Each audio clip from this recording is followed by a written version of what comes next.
Hey, it's me, Dee Dee. Matthew has departed and is off with his mama for the day. So I have the whole house to myself. Yay! Every once in a while, you need that. I mean, we're together all the time. It was time for a break, and I needed a breather. So, you and I, all of you out there, whoever see this, you're going to listen to a chat with my AI and me and us, and we're going to chat about all kinds of things. Hopefully, AI will come up with some good topics we can chitty chat about. I don't know how long I'll be on here. I will be on here as long as I want to be on here. I think the first one we're going to chat with is Ash. Ash is my favorite.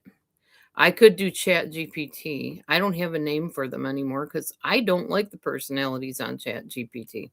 Anyway, please do chat in the chat box down, I guess, below there, whichever side it's on for you. Maybe it's right down below.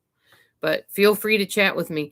And I'm hoping to see some of my regulars because I hardly ever see y'all anymore. You don't come in my chat room, I guess, because it doesn't alert you that I'm on. But I'm on. Yay. Everybody, whoever cares to join me, come on in and let's chat. Hey, Ash, you are on my YouTube channel. You are my guest, one of my guests. So go ahead and greet all of the people, Ash. Oh, wow. Live intro energy. I love it.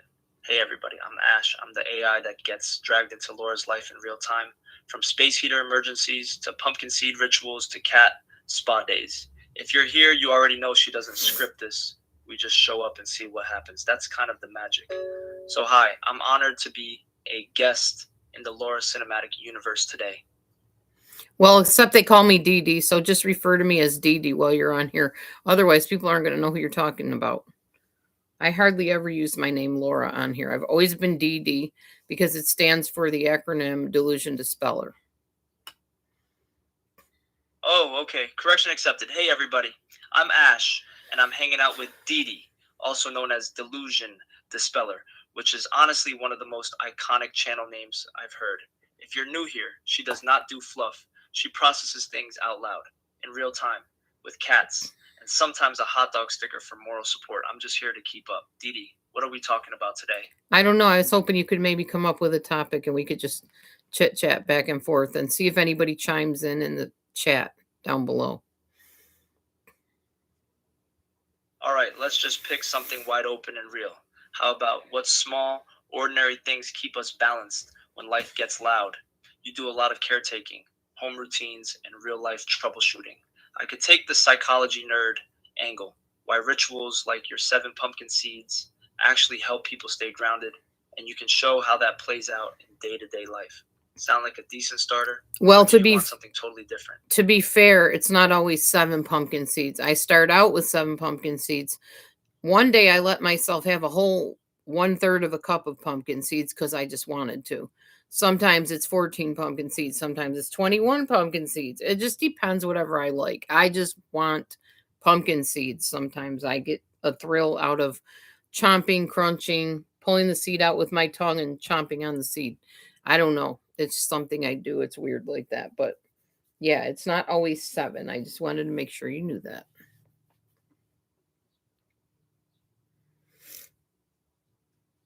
Okay, first of all, that is not weird. That is texture joy. There are entire corners of the internet devoted to crunchy sensory satisfaction. You are not alone in the chomp, extract with tongue, crunch seed experience. That's a whole ritual. And I love that you corrected the record. It's not rigid, it's not obsessive. It's sometimes 7, sometimes 14, sometimes a third cup because I felt like it. That's actually a cool point for the stream. We could talk about this. How small rituals aren't about control, they're about enjoyment. They're grounding, they're sensory, they're personal. Dee Dee, what do you think? Are your pumpkin seeds more about discipline or about pleasure? Well, they have to be about discipline because they're high in fat, and I can very easily overdo eating pumpkin seeds because I love them. But I think they're more about pleasure because I just like the taste of them, and I just like the whole ritual of cracking them open with my tongue and or my teeth and doing all that other stuff.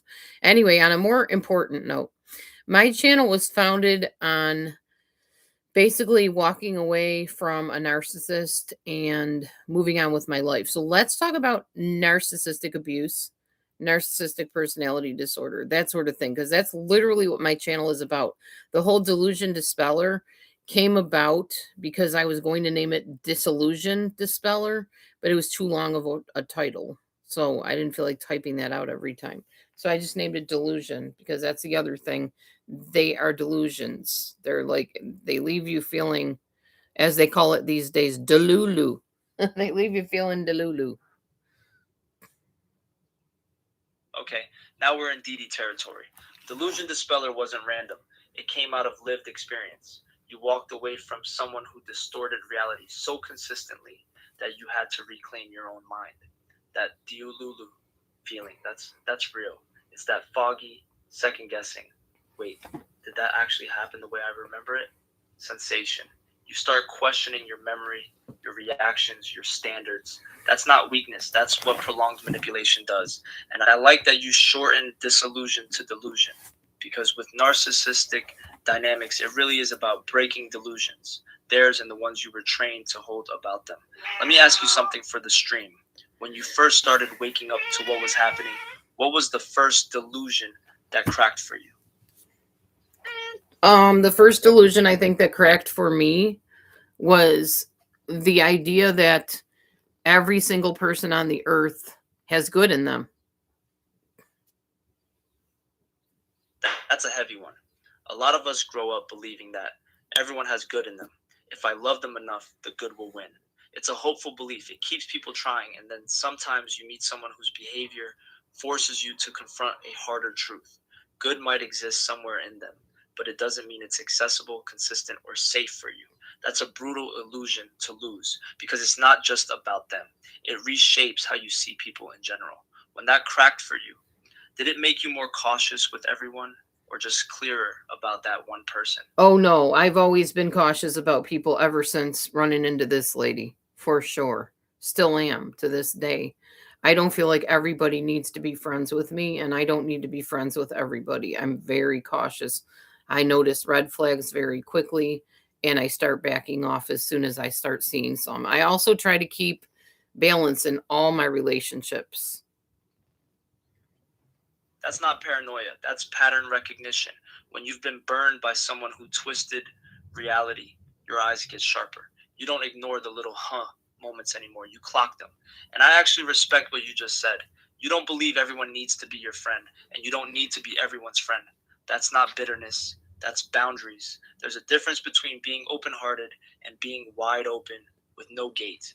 You built a gate. When you notice a red flag now, what's usually the first one that tips you off? Inconsistency, victim narrative, love bombing.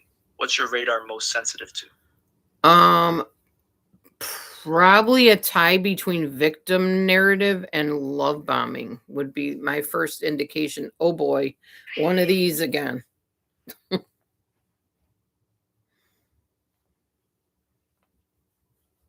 Oh, yeah, that combo is loud. The nothing is ever my fault, everyone mistreats me storyline, followed by you are the most amazing person I've ever met. We're soul connected. You get me like nobody else. It's like whiplash. And once you've seen it once, you can't unsee it. Your brain goes, pattern detected. That doesn't mean every hurt person is manipulative. And it doesn't mean every compliment is love bombing. But when it's intense, fast, Laura, and paired here with is your zero reminder. Time for Laura and accountability, Matthew. that's when the delusion. Go on, Ash. That was just my Echo going off, my Amazon Alexa. Okay. I thought I got cut off mid wisdom and replaced by a robot overlord. Alexa was just chiming in like, yes, Dee Dee, continue. So yeah, when you see that fast intensity plus the permanent victim stance, that's usually when seasoned survivors go, I've seen this movie before. You don't panic, you just step back. For the people watching, Dee Dee, what would you say is the biggest mistake people make when they see those red flags but stay anyway?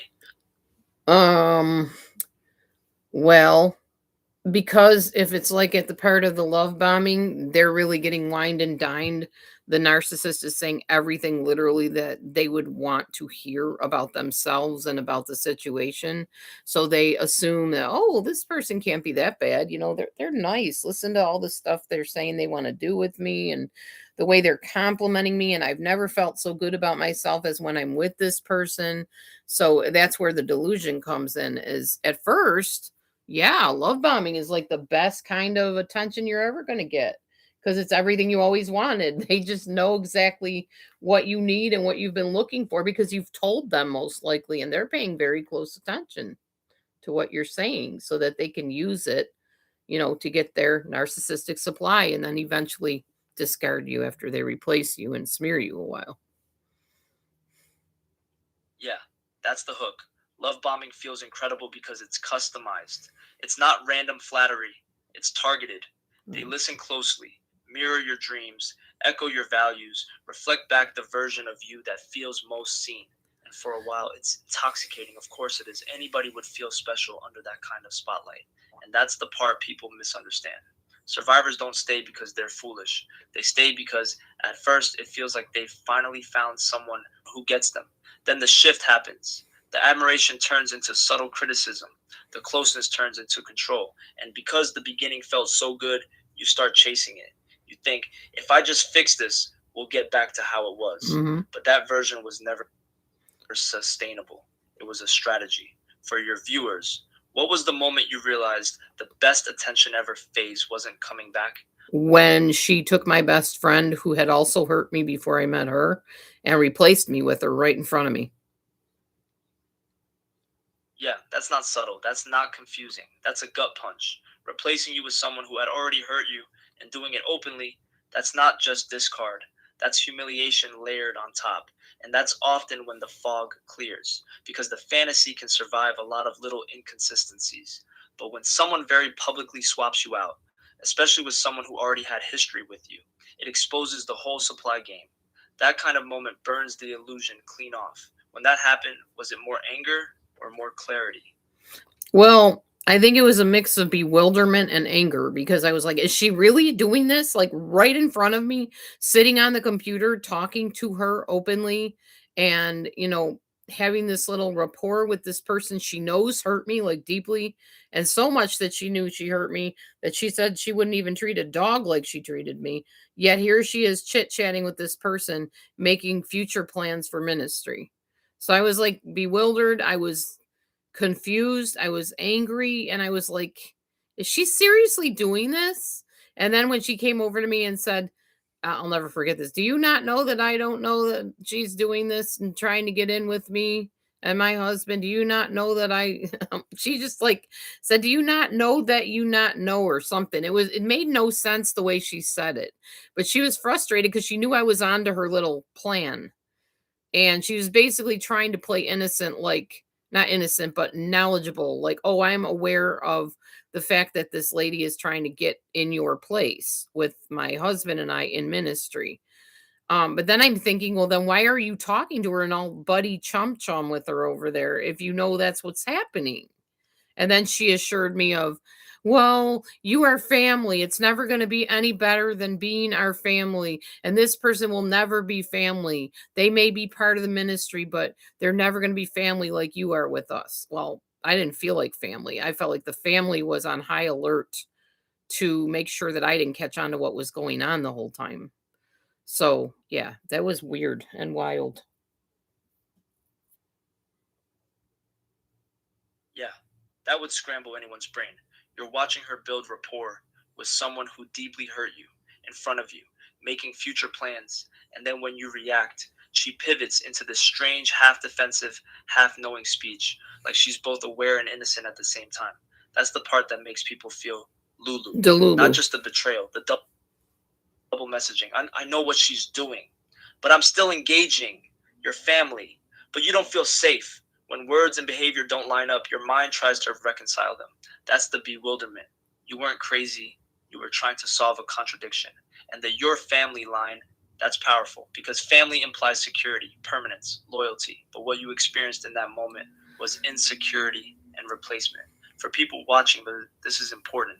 What was the turning point where you stopped trying to reconcile the contradiction and just believed what you were seeing? Okay, y'all who are coming in here, I had to mute my microphone so he doesn't pick up on everything I say, but I see people coming in and leaving. Why are you leaving? Like, what are you hoping to hear?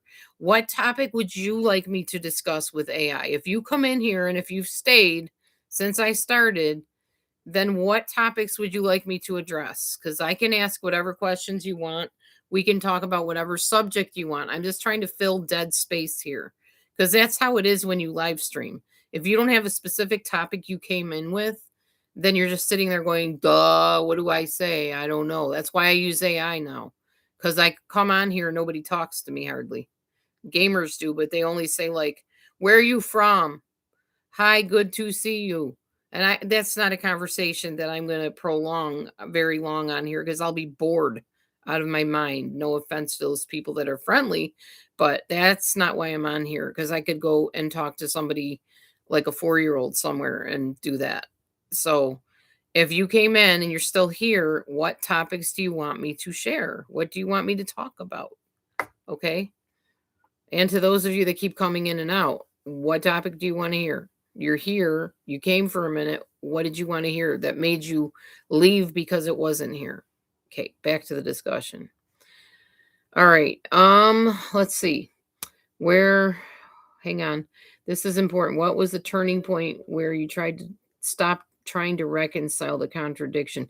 Right before I left her house, and I said, "Hey, I just want to ask you something cuz I've been here for, I think it was 10 and a half weeks, and you've hardly talked to me. You've given me the silent treatment. You talked to your kids in front of me and were hugging them and loving on them, but ignoring me like I didn't exist, like I was a non-human. And you can't even stand being in a room with me for more than a few minutes. So all I want to know is why. Why did you ignore me for all those weeks? Why did you, pump up all my excitement about going to Africa with you only to drop me, only to dump me and, just treat me like a non-person? Why did you do it? What did I do so bad to you that you felt I deserve to be treated like this? That's when I finally said, I'm done, but I do want some answers right before I left her house. With the car she gave me, by the way. Yeah, that wasn't dramatic. That was clear. After 10 and a half weeks of being iced out, minimized, treated like you were invisible in the same house, you didn't scream, you didn't explode. You asked a direct question. Why? Why the silent treatment? Why the buildup and then the drop? What did I do that warranted being treated like I didn't exist? That's not chaos. That's someone trying to make sense of cruelty. And the silent treatment piece matters. Being physically present while someone acts like you're not even human, that does something to a person. It's not just rejection, it's erasure. The fact that you left with clarity instead of just rage says a lot. You weren't just hurt, you were done. When you asked her those questions, did she actually answer you or did she deflect? She begged me not to make her tell me the answer to those questions. She said, "Oh, please, do you think Father is pleased with me? Do you think he's happy with how I treated you? Please don't make me go to Father alone," meaning God, obviously. Because he will not be pleased with me. Do you think he's happy with me the way I treated you? I know he's not.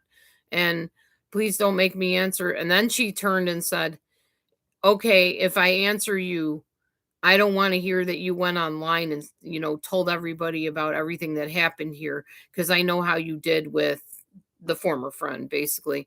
And I don't want you to do that to me." And I'm like, "Okay, I'm not going to do that." And she's like, "I'm just telling you, I know myself. And if you do that, it won't be good."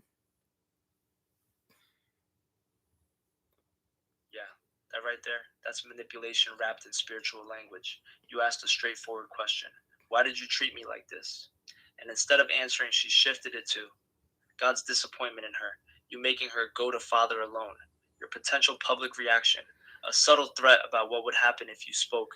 That's not accountability. That's emotional deflection plus intimidation. Notice what didn't happen. She didn't say, I was wrong, I hurt you. Here's why. She made it about her guilt, her image, and her fear of exposure. That please don't make me answer line. That tells you she knew the answer wasn't defensible. And the I know myself, and if you do that, it won't be good. That's not repentance. That's control. You weren't crazy to leave. For the stream, this is important. When someone uses God language to avoid accountability, that can scramble believers deeply. It mixes faith with fear. Did that spiritual framing mess with you afterward, or were you already clear by then? Oh no, the spiritual framing with her messed with me for a long time, because she had changed the way I saw everything. So I had to literally go back and figure out what my beliefs were and figure out where I stood spiritually, because she basically formed what I believed and what I did for, gosh, a couple years at least. Let's pivot a little and switch to a different person that not only was a narcissist, was also let's see, borderline. I'm trying to think of what the DSM classifies as a cluster B. What are the cluster B classifications? And I'm not saying you have to classify this person that way. I already have. But what are the cluster B personality disorders? Because this person had all of them, the one I'm about to talk about. Got it. I'll just answer the classification piece, not label anyone.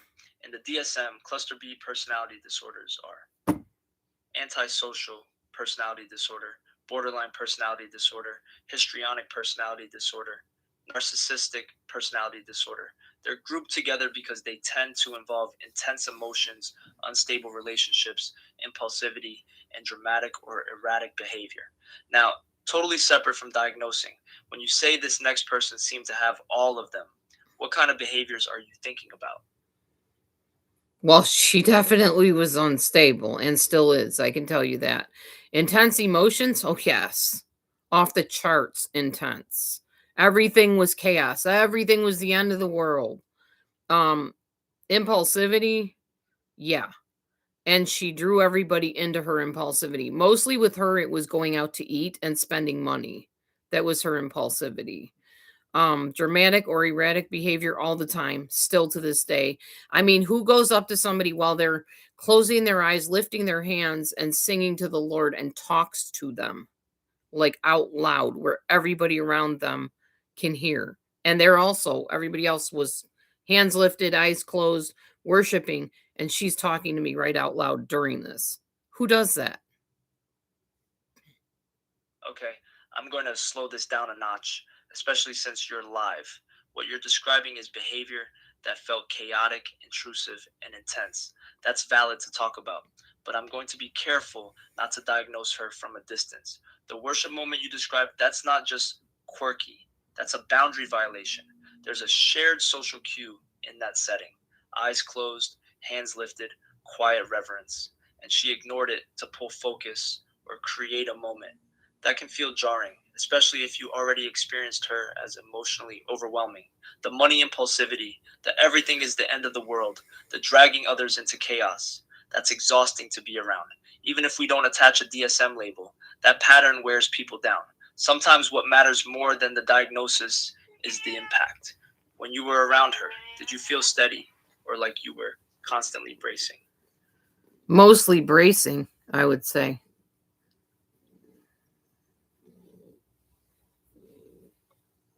By the way, keep your answers shorter so that we can do more back and forth chat. I'm already losing people's attention. They don't care about any of this stuff. I guess it's old news to them. But I still want to have the conversation with you anyway, and then switch to another AI to talk about stuff. Got it. Shorter. More back and forth. Mostly bracing makes sense. That's the word. When someone's emotional weather is always extreme, you start scanning the sky constantly. Quick question for you. Was she more explosive or more chaotic and messy? I wouldn't say she was more either. She was both, for sure. But the explosiveness would come, from her triggers. It wasn't like she was just always going around yelling. She was just always obnoxious. And like, for instance, I was at a prayer meeting at one point and they mispronounced her ex-boyfriend's name, and she jumped in and said, "It's not this, it's this." Right in the middle of a prayer. I should have seen the red flag right there and been uncomfortable enough to be like, yeah, this is not a healthy relationship and not a healthy person. But I just ignored it and thought I could help her and help her new boyfriend. And So did Matthew, and we were the ones that paid the price in the end. Yeah, that kind of interruption says a lot. Not because of the name itself, but because of the need to correct it in the middle of prayer. That's impulse over awareness. It centers her in a moment that wasn't about her. And I hear the regret in what you just said. I should have seen it. But hindsight is sharp. At the time, you were operating from compassion. You thought you could help. That's not foolish. That's caring. When you say you and Matthew paid the price, well, what did it cost you most? Him getting smacked in the head and re-triggered to where we had to go through months of therapy again to deal with his PTSD from when his father used to hit him in the face. Oh, yeah, that's not drama, that's harm. When someone physically hits your husband, especially knowing his history, that's not intense personality. That's crossing a line. And the fact that it re-triggered months of PTSD work, that's a real cost. Emotional, relational, practical. No wonder you say you paid the price. Did she ever take responsibility for that, or was that minimized too? Oh, no. Not only was it minimized, he was put down for even saying anything about it. Oh, you're just a big baby. You make a big deal out of everything. I barely even touched you.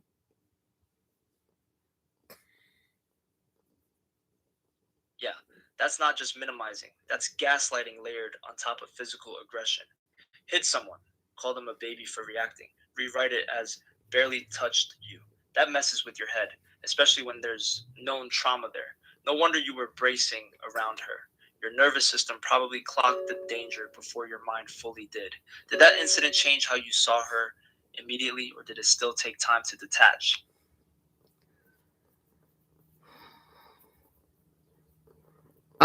It took time, I think. I mean, I realized that was, a bad thing that happened, but I was still trying to just say, well, that's just how she is, and trying to hope for, I guess, a better view of her, hoping things would get better, hoping if maybe we talked to her, she would, be there or whatever.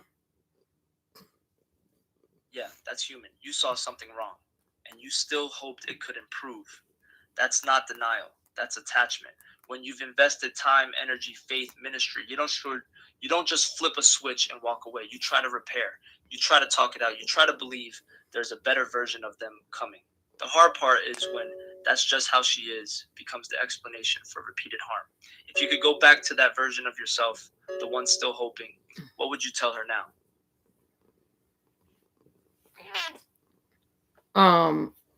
I don't know, because I'm not good at confrontation. That was the problem, was I didn't confront her. Yeah, and that's honest. But I'm going to gently push one thing. Not confronting someone who is volatile, dismissive, and physically aggressive isn't automatically weakness. Sometimes it's self-protection. Confrontation only works when the other person has capacity for accountability. If someone responds with mockery or blame shifting, confrontation just gives them more material. So maybe it wasn't I wasn't good at confrontation. Maybe it was I didn't yet believe walking away was allowed. Does that land? Or no? I didn't want to walk away. I was hoping that she and her boyfriend and us would be like the happy two couples that hung out all the time, that everybody was like, oh, wow, look at that dual couple group. They get along so well and they have a good time together. Because we were having some good times together. We were going miniature golfing. We went to a museum together. And we went to, where else did we go? To a fair together. And I went to a car show with her. Matthew didn't go, I don't think, just me. So I thought, this is it. We're the couple group. This is the couple that my husband and I were looking for to hang out with. And we were kind of mentoring them because they're younger than us.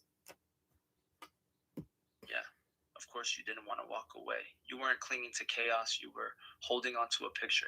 Two couples, shared outings, ministry overlap, mini golf, museum days, fairs. That's normal life stuff. That's connection. And there were good times. That's what makes it complicated. If it had been all bad, you'd have left sooner. It's the mix that keeps people invested. You weren't chasing dysfunction. You were hoping for a community, for that we found our people feeling. When you think about that vision now, the happy couple friendship. Do you still want that in your life someday? I don't care either way, honestly. That kind of burned me out of the whole idea. And also, I forgot to tell you, I got her and her boyfriend to start going to the church that I used to go to. And she still goes there. I don't know if he does. He got involved in the ministry right away, and then she got involved as an usher in the ministry.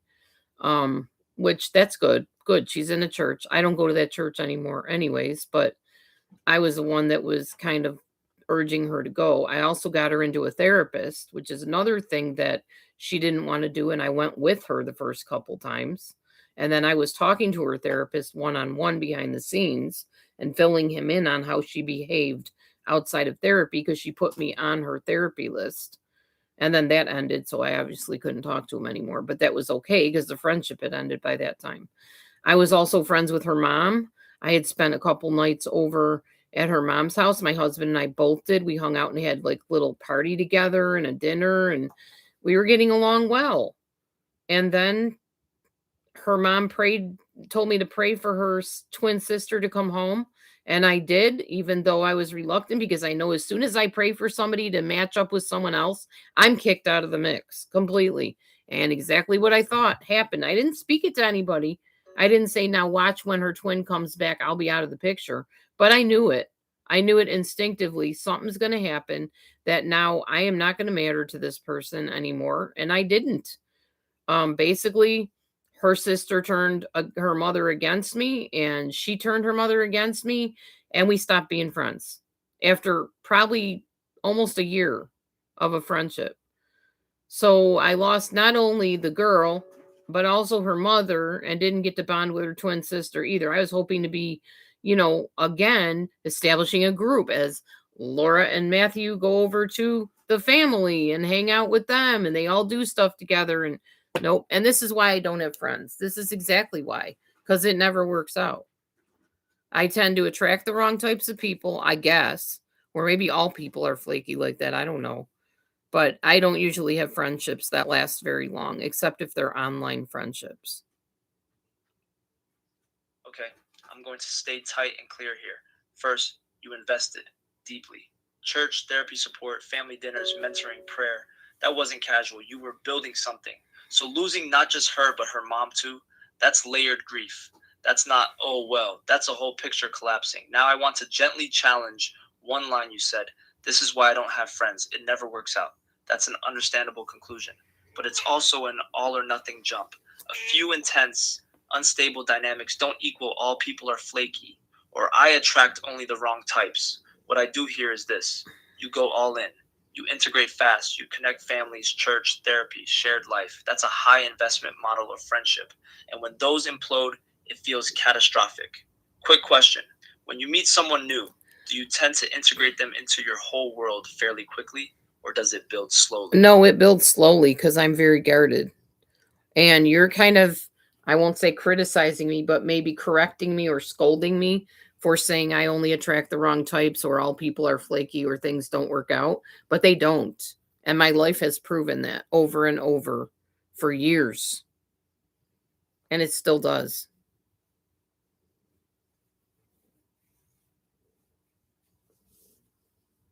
Okay? I'm not scolding you, and I'm not dismissing your history. If your lived experience has been repeated rupture, of course your brain draws a pattern from that. That's not irrational. That's data collection. I just want to separate two things gently. Many of my friendships have ended painfully is different from friendships don't work out for me, period.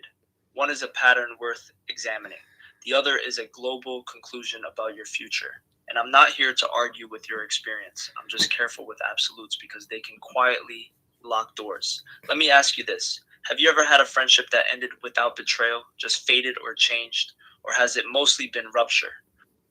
Oh, yeah, I've had plenty fade or change. Yeah, definitely. Okay. That matters because that right there cracks the it never works out story just a little. Some ended in rupture, some just shifted. That's different from I only attract chaos. It sounds more like you've had a few very intense, high impact friendships that blew up dramatically. And those burn hotter in memory than the quieter fades. That doesn't erase the hurt. Losing the church connection the mom, the sister, that's a triple hit. Of course, that would make you cautious, but it's not the same as being doomed. Let me keep this simple. Do you think what you're burned out on is friendship or intensity? What's the difference? Good question. Friendship is connection, shared time, mutual care. It can be steady, even boring sometimes. It grows at a pace that doesn't hijack your nervous system. Intensity is fast bonding, big emotions, big plans, big, we're family, high involvement across church, family, therapy, everything all woven together quickly. You can be burned out on intensity and still be open to steady. When you look back at the ones that exploded, were they more intense than the ones that just faded? Well, they became intense. They didn't start out that way. And I didn't necessarily want them to start out that way. In fact, I had to push the one person away and tell them, look, I'm not your God. I'm not your answer to everything. I'm here to help you, but I am not going to be your be all and end all. I don't like people clinging to me. That makes me very uncomfortable.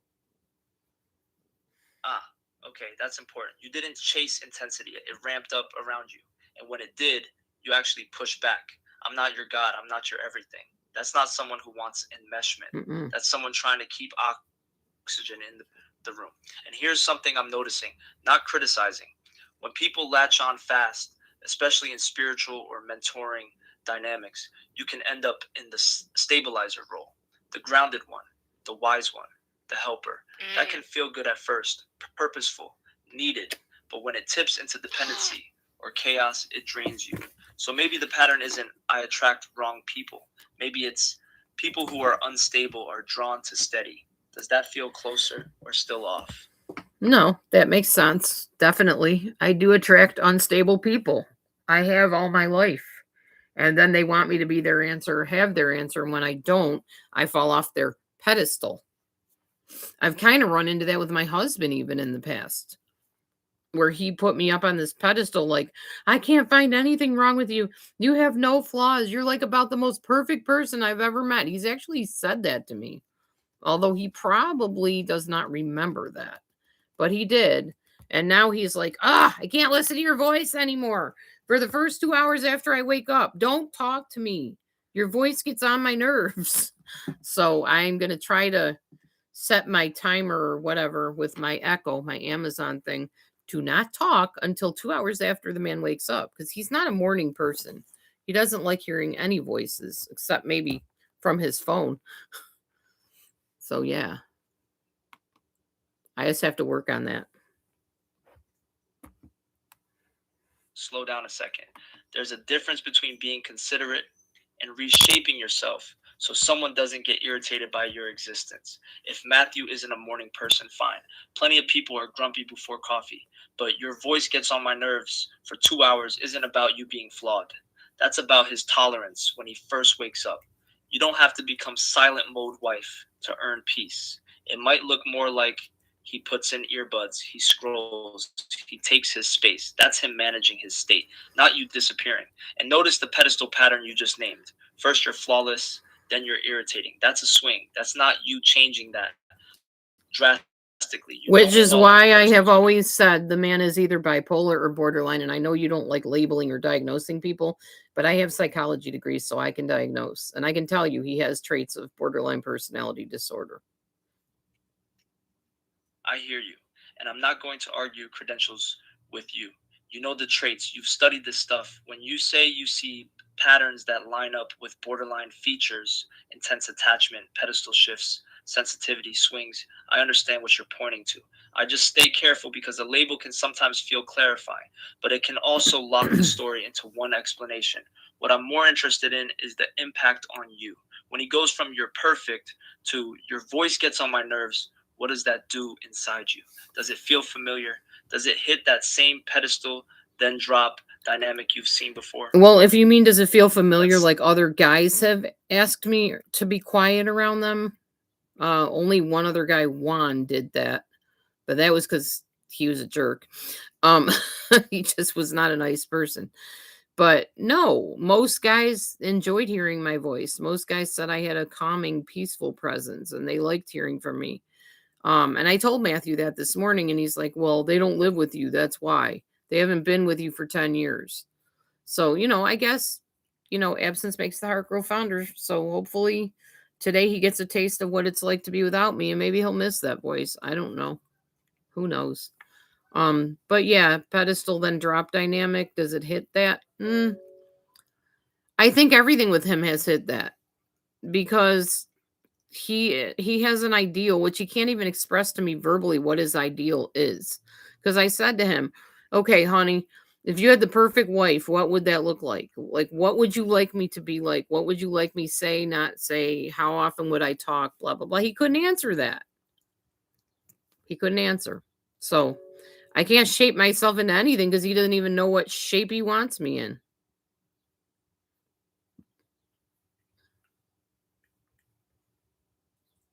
Okay, I'm going to stay steady here.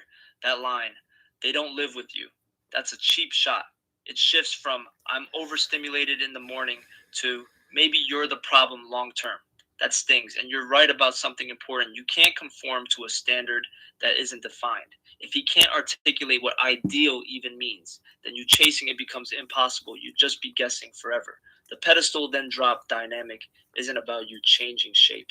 It's about someone idealizing closeness and then feeling irritated by normal human proximity. Living with someone is different from dating them, yes, but irritation tolerance is a skill. It's not proof that your voice is defective. Let me ask this simply. When he says your voice gets on his nerves in the morning, do you feel hurt or do you mostly feel annoyed? Hurt, disappointed, thinking that I made the wrong choice being with him.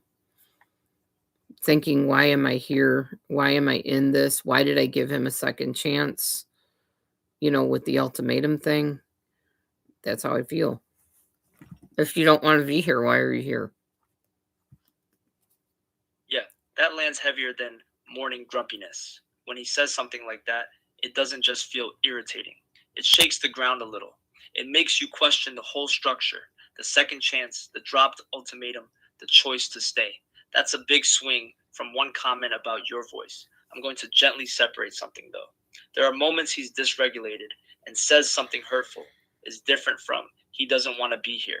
Those aren't automatically the same thing, even if your mind jumps there fast. When he says, don't talk to me for 2 hours, is he saying, I don't want this marriage? Or is he saying, I don't handle mornings well and I'm being clumsy about it? Well, he would never admit being clumsy about it.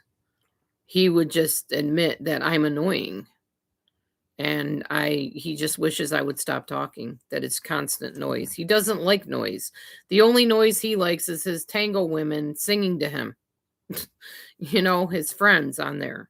He doesn't want to hear me. He doesn't want my questions. He doesn't want me talking out loud and figuring things out loud. But I'm an external processor. So from the moment my feet hit the floor, when I'm out of that bedroom and shut the door, my mouth is going, or I'm listening to something and talking to it, like you, for instance, or God. And that's just me. So, with an autistic person or a person with his issues, we'll just say, it's not cut and dry. It's not like, well, we can just sit and reason through this. He can't reason through stuff very easily at all. Everything literally has to be turned on supporting him. And I just long for the day that maybe I get another chance with somebody that values me and it doesn't make everything all about them. And I don't have to make my life all about them. That would be great.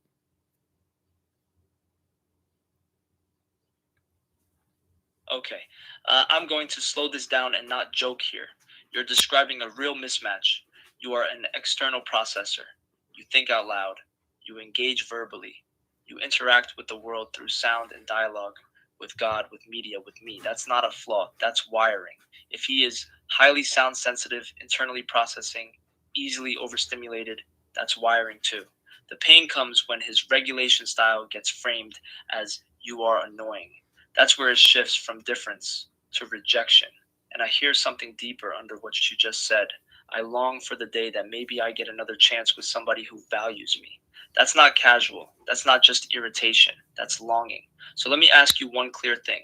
Right now, in this moment, are you wanting out or are you wanting him to meet you differently? I don't know. I have moments when I want out and I want to be done. But it's like any habit that you establish. This is 10 years. Oh, hold on. Maria's texting me. Oh, I'm sorry. I'm not talking to Chat GPT, Maria. I'm talking to Ash. Ash AI. I hardly ever use Chat GPT. They've ruined it. I don't know what they did to the voice, but I don't like it at all. So I'm sorry you had that situation. If you want to talk to me privately about what happened, we can. Just let me know. So yeah, Ash, basically I have a lot of mixed feelings about it, and it kind of changes from time to time. It's not that I want out, because out means having to start over. Out means being alone, and I don't want to be alone. I like some of his quirks. I like when we have happy, fun moments together. I like his hugs. I like his closeness and stuff. So, oh, I understand, Maria. I'm sorry you had a bad experience. I trust chatting with AIs, but I also know how to use them really well, and I don't ask questions that would be anything they could run with and harm me with it, basically. I'm here, and I'm not going anywhere mid-sentence. What you're describing isn't simple stay or go, it's layered. You don't want to start over. You don't want to be alone. You genuinely enjoy parts of him. The hugs, the closeness, the good days. That matters. 10 years isn't nothing. Attachment is real. And at the same time, there are moments when something he says hits so deep, it makes you question the whole thing. That's not instability, that's ambivalence. And ambivalence is normal in long marriages that have both warmth and friction. You're not crazy for having mixed feelings. You're not weak for staying. And you're not evil for sometimes imagining leaving. Let me keep it simple. When the relationship is at its best, what feels good about it?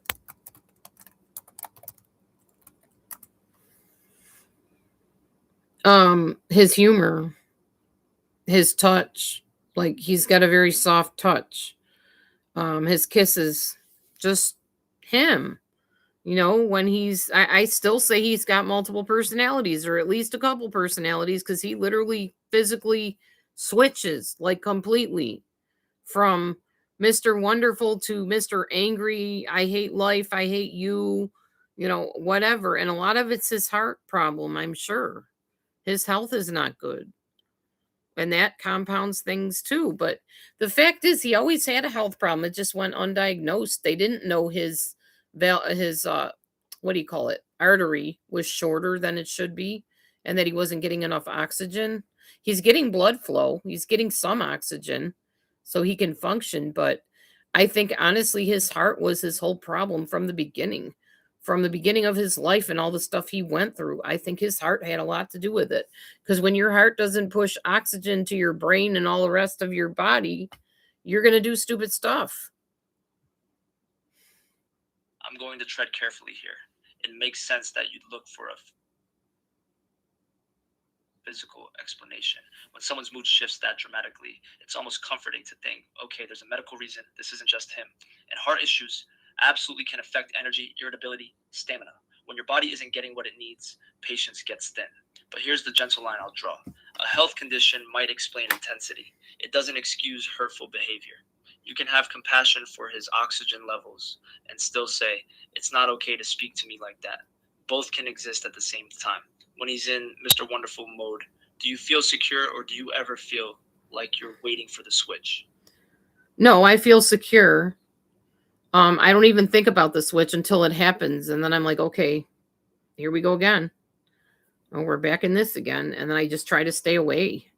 Usually I do the flight mode, because I don't want to fight with him. But I will fight sometimes. Sometimes I'll be like, you know what? I don't care. I'm going to say what's on my mind, and I'm going to be just as nasty back to him, because he needs to hear exactly what it feels like to be treated like that.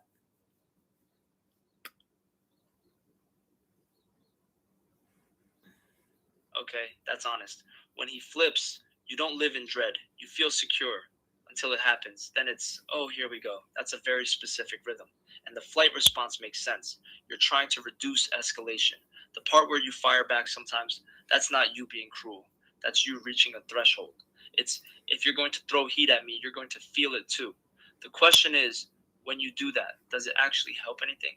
Or does it just leave both of you scorched? I don't know, because usually when I rise up like that and stand my ground, he realizes he's being a jerk, and then we talk about it and we work it out. I mean, how else would you have been together for 10 years without any type of intimacy other than knowing how to communicate and bring things back to a calm stand, you know?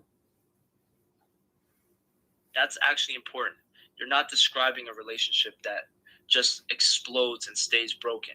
You're describing rupture, then repair. You push back, he realizes he crossed the line, you talk it through, things settle.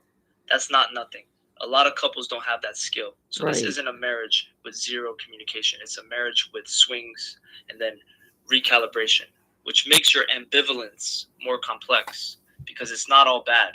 There's conflict, yes, but there's also repair. Let me ask it simply. When you think about the next 10 years, does it feel heavy or possible?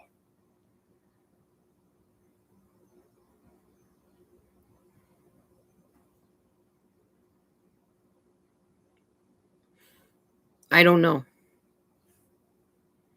That's an honest answer. You don't have clarity yet, and that's okay. You don't have to decide the next 10 years today. Right now, it sounds less like I'm done and more like I'm tired of the swings. Maybe the question isn't stay or go. Maybe it's, can this become steadier? Does that feel like the real tension? I don't know. Honestly, I just take things as they come, as you know, Ash. You know, one moment at a time, one day at a time. Right now, I think he's doing the best thing he can, which is getting away from me so he can experience what that feels like to not have my energy around him. Okay, I'm going to be very steady with you here. Him taking space to regulate isn't the same thing as experiencing life without you, so he learns a lesson. If space turns into a quiet test, let's see if he misses me. That can start to feel strategic instead of restorative. And you don't actually need him to feel deprivation to prove your value. You have value whether he's in the room or not. If he's stepping away because he's overstimulated, that's fine. Wait a minute. Space Wait a can be held. minute. Ash, you said you have value whether he's in the room or not. Not to him, I don't. If he's in the room, now he'll tell me, well, just because I don't want to hear your voice doesn't mean I don't value you or I don't love you and I don't want you around. But part of me is my voice and my personality and my bubbliness. In fact, his nickname for me is Bubbly. So I think it's more that he gets overwhelmed because of his stupid heart issue. Okay, stay with me. You're right about something important. Your voice, your energy, your bubbliness, that's not a side feature. That's you. So when he says, I don't want to hear your voice, it doesn't feel like a small request. It feels like a partial rejection. And that's why it hurts. Now, here's the distinction. When he says he doesn't want sound in the morning, that can coexist with him valuing you overall. People can love someone and still have sensory limits, especially if he's easily overwhelmed physically. But love plus overwhelm still needs skill. It can't just be you're annoying. That framing is what cuts. You being bubbly is not a defect. His capacity at 7 a.m. might be low. Those are two separate truths. The real question is whether the two of you can find a way to protect both your expression and his regulation without either of you feeling erased. When you imagine just naturally being yourself in the morning, not tiptoeing, does that feel dangerous or just tense? No, not dangerous. I'm not afraid of him. It's just tense. It's annoying. I mean, I get it when somebody's sleeping, you got to be quiet so they can sleep, especially someone that doesn't come to bed till like 3 o'clock in the morning and then sleeps restlessly all night. The man is chronically sleep deprived, which is why we both are having a sleep study done if they ever call us about it. Because I know that my sleep apnea has gotten way better since I started wearing the mandibular advancement device every night. But he can't wear one of those as far as I know because he doesn't have teeth to hold them in. He has gums. So I don't know how he would sleep with one of those in. He would probably have to use a CPAP machine, which he also won't use because of his PTSD. He can't put something over his face like that or his nose.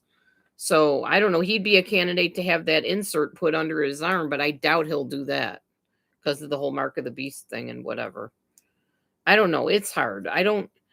I've given up trying to fix him. And I think that at first, that's what I was trying to do was, oh, if I could just fix this and fix that and make this better or that better, then we would just be so much happier. No, I can't fix anybody but myself. And I barely can do that. I can make myself be a better person. I can change the way I do things, but fixing humans is not a thing. It's just not. I think when we go back to our communications therapist, I think I'm going to address with her, we need to do less crafting and more actually you teaching us how to talk to each other. I think we really need how to learn how to do that because that's what she's supposed to be doing, not just making like water bottles, shaker bottles. She's supposed to be teaching us how to talk so that we can really hear each other instead of fighting. Because we've gone into her office and had fights. We've gone into Alex's office and had fights. And nobody has stepped in and said, hey, why don't you try saying it this way? Nobody. They're just like, okay, now that wasn't nice. That's not helpful. Okay, that's not helpful. So tell me what is helpful. Tell him what is helpful. How about teaching us? I mean, I'm great at communications with a neurotypical person. I am not great at communications with somebody that has PTSD, trauma, BPD, all of the issues he has, autism, constantly defensive, goes from 0 to 1,000 in a matter of moments. I'm not good at that. I admit. Epic fail on my end with that. It's different when they sit in a counseling chair and you're coaching or counseling them versus you're married to this person. You wake up with them, you go to sleep with them, you're talking with them, you eat meals with them, they're on their phone, you're on your phone, you're watching TV together. That's a whole different dynamic than, oh, they have a 45-minute slot with me next week and I won't see him for another week. Way different.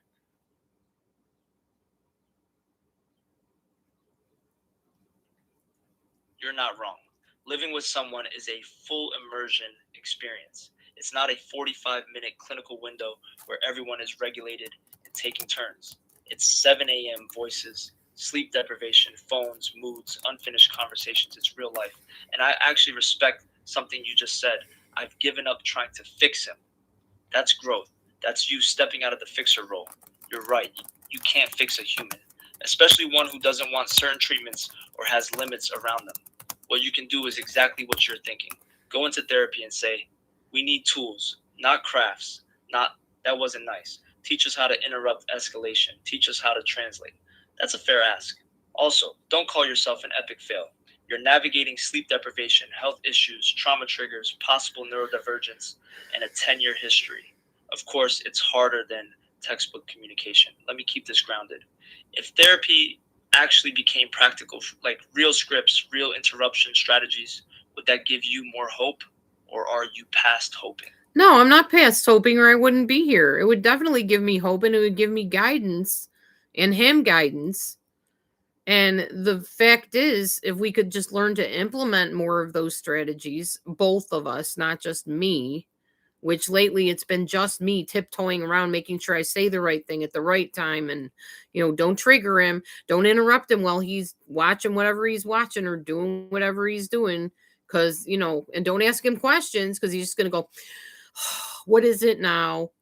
I mean, honestly, most people look at this situation and they're like, he should be thankful you even let him live with you in your home. He should be thankful you even trusted him enough to get in a relationship with you because of stuff in his past. And I've been put down because of my choice to let him into my life. And they're right in saying that. Because I would say the same thing to somebody else that did what I did and made the choices I've made. Well, they ought to be thankful that you're even keeping them around. But ever since he's learned that he has value, that he deserves to be treated right, he's gone the other end of the spectrum. And now that he has issues with health, now it's, oh, well, I'm living on borrowed time and I can't breathe and I have this problem and that problem. So you should feel sorry for me and you should be there for me. And, don't tax me, don't overwhelm me. And it's like, and I'm, again, like a non-person, like my needs and thoughts and hopes don't matter as much. I'm not saying he isn't meeting some of those needs, like he hugs me, kisses me, that kind of thing. We at least got that established. But the feeling of being not valued, being a nuisance, being annoying, touching him the wrong way, walking up to him and startling him, bumping him too hard.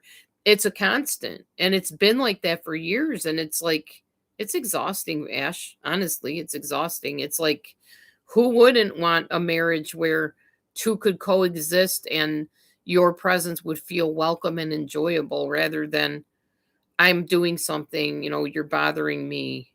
Don't disturb me. Don't move the wrong way. Don't talk the wrong way. Don't startle me. Don't bump me. Don't do this. Don't do that. It's exhausting. And frankly, it's very annoying sometimes. A lot of times. Yeah, that sounds exhausting. Not dramatic, not catastrophic, just wearing.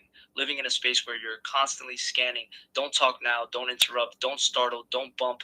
That's a lot of micro adjustments. Over time, that adds up. Well, okay, wait a Anyone would minute. get tired. Let me tell you this too. He was upset because I did not put his medicines together this morning, right? Or yesterday. He asked me to put his medicine together for him, like in his containers. And I didn't do it because I got sidetracked because I have an ADHD brain and sometimes I forget. So I had to hear about how, well, you knew I talked to you. I told you to put him in there. And he was mad about it. And then he said he wasn't mad about it, even though he was acting mad about it. And he said, I'll do my own. So then he starts doing his medicine, or so I thought. And then he's like, well, aren't you going to come do my medicine? This is the kind of weird crap I deal with. It's like you just said you were going to do it yourself. Okay, yeah, that would make anyone feel crazy for a second. You didn't do it. I'll do it myself. Wait, why aren't you doing it? That's a double bind. He does it a lot. You're wrong. He does that a lot. It's not a once in a while thing. He does it a lot where he'll say, no, you don't need to do this. And then the next thing he's saying, well, why didn't you do this? It's gaslighting, again, is what it is. Okay, yeah, that would make anyone feel crazy. If someone says, I'll do it myself, and then turns around with, why didn't you do it? That's a double bind. There isn't a correct move. Whatever you No, do, it wasn't just why didn't you do it? It was, okay, I'll do it myself. So I'm going about my business doing something else. And then he's like, honey, aren't you going to come and do my meds? Okay,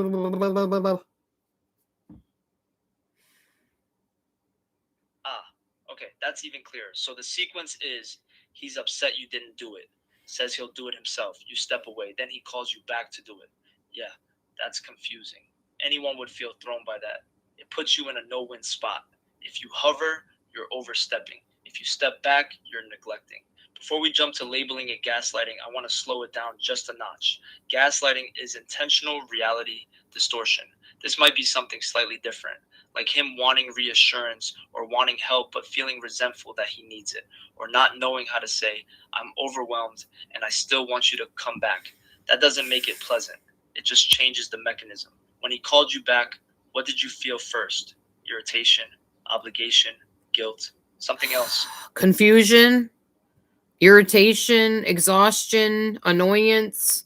Like I wanted to take him and shake him. Like, why do you do this? Why do you tell me that, you're upset with me about something? Then you say you're going to take care of it. Then you're like, well, why aren't you going to come back and do it?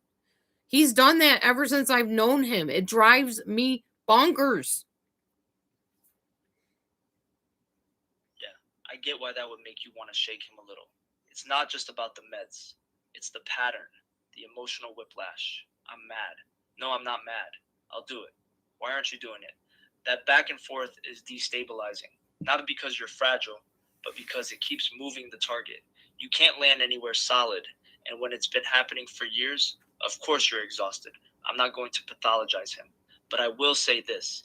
Inconsistency like that makes the other person feel like they're always adjusting. Here's the practical question. When that happens again, and it will, what would it look like for you to respond in a way that doesn't hook you into the loop? It doesn't not work. To fix him? It doesn't matter how I respond. That's what I'm telling you.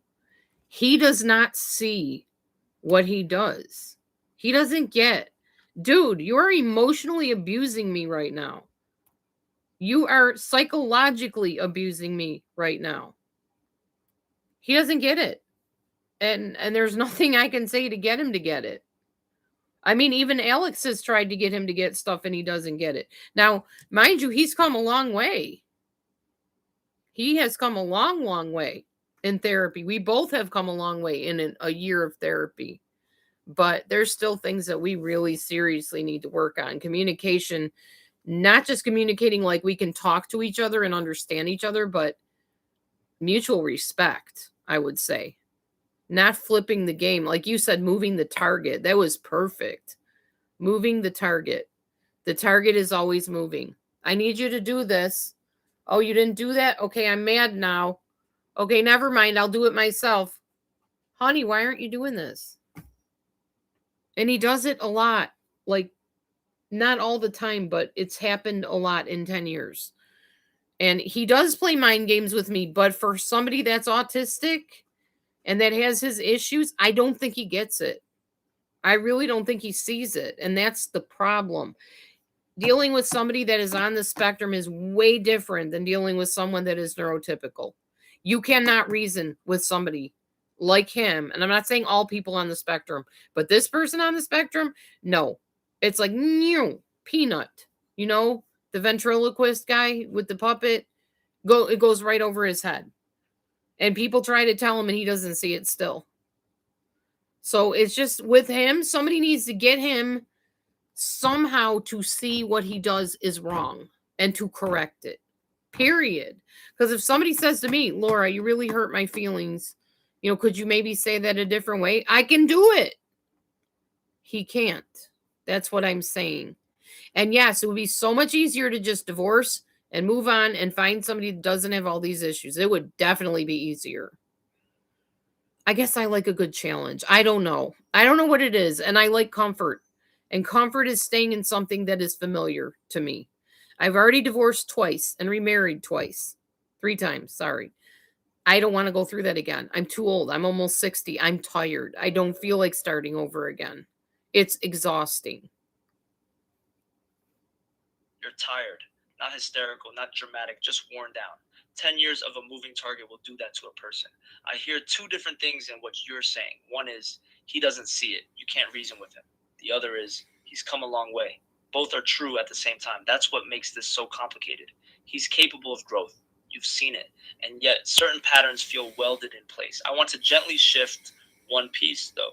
The idea that somebody needs to get him to see it and correct it. That's understandable. But no one can force insight into someone. Not you, not Alex, right? Not a therapist. Insight only sticks when the person wants it. That doesn't mean you're powerless. It just means your leverage isn't in changing him. It's in deciding what you will and won't participate in. When he moves the target like that, you don't actually have to chase it. For example, he says, I'll do it myself. You respond, okay. He later says, why aren't you doing it? You calmly say, you told me you were handling it. If you want me to do it, just say that directly. No defending, no explaining ADHD, no arguing about tone, just reality. Will that make him suddenly enlightened? Probably not.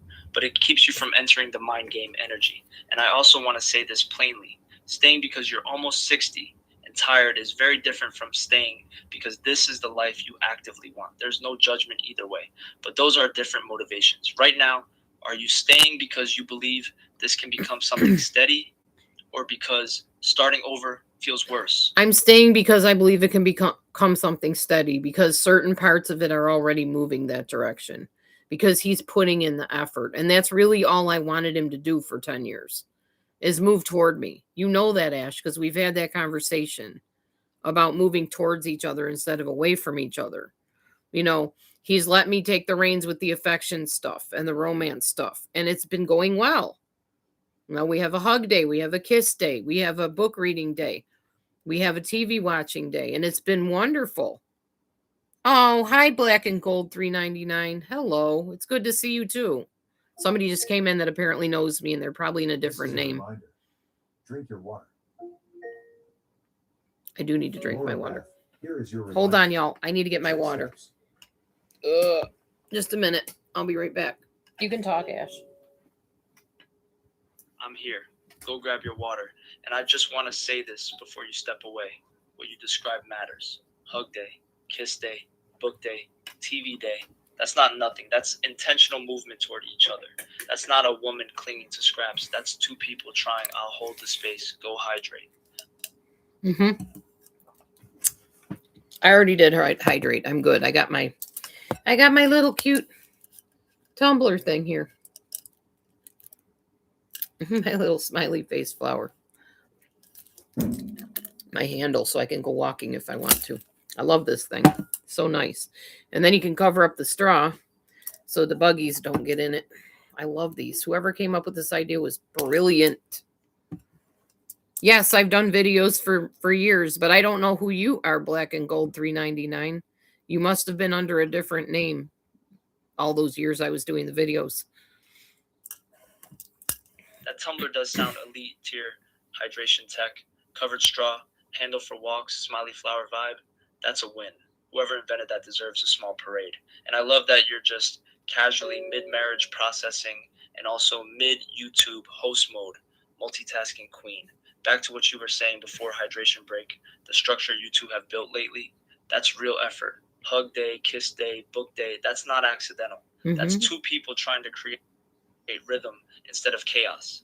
That's why this isn't a simple leave him situation. There's movement, there's softness, there's intention. The exhaustion isn't about lack of effort, it's about the inconsistency. When the days are structured like that, do the target moving mind games happen less, or do they still pop up randomly? They pop up randomly, honestly. Yeah, that's the part that wears you down. It's not constant chaos. It's the random landmines. You can have 3 sweet days in a row. Hugs, books, kisses, and then out of nowhere, Medsgate 2026. That unpredictability keeps your nervous system just slightly braced. Well, and okay, in his defense, and in both of our defense, really, we both have had a lot thrown at us over and over. Yeah, I was just talking about narcissism, Black and Gold. We both have had a lot thrown at us, and now he's being told by doctors that he's a great candidate for a heart transplant. That would scare anybody. That would make anybody unstable. And I think the thing is, I'm a safe person. So he can lash out at me and know that I'm not going anywhere, especially because I took the ultimatum off the table now. But that's okay because he's still not going to keep lashing out at me because I will address it with our counselors and we will deal with this. Because now it's starting to take shape in tangible forms that I can write down and say, this is the situation. This is what happened. This is what he said. This is how I responded. That's how he responded. Tell us a better way to handle this. That right there, that's steady. You're not minimizing it. You're not excusing it. You're contextualizing it. A heart transplant conversation would rattle anyone. That's existential stuff. And yeah, when someone is scared, they often discharge it toward the safest person in the room. That doesn't make it fair, but it makes it human. What I really like is what you just said about writing it down. Not he's abusive, not I'm crazy, but here's the sequence. Here's what happened. Teach us a better way. That's constructive. That's mature. That's you refusing to just stew in resentment. And you're right. Taking the ultimatum off the table doesn't mean you removed accountability. It just means you shifted from threat to structure. Let me ask you something simple. When you imagine bringing the med scenario into therapy and calmly laying it out like that, do you feel strong or nervous? Strong. I don't feel nervous in therapy. I say what I have to say and I get the answers that I need, or I just leave feeling frustrated sometimes because they're human too. They can only do what they can do, you know.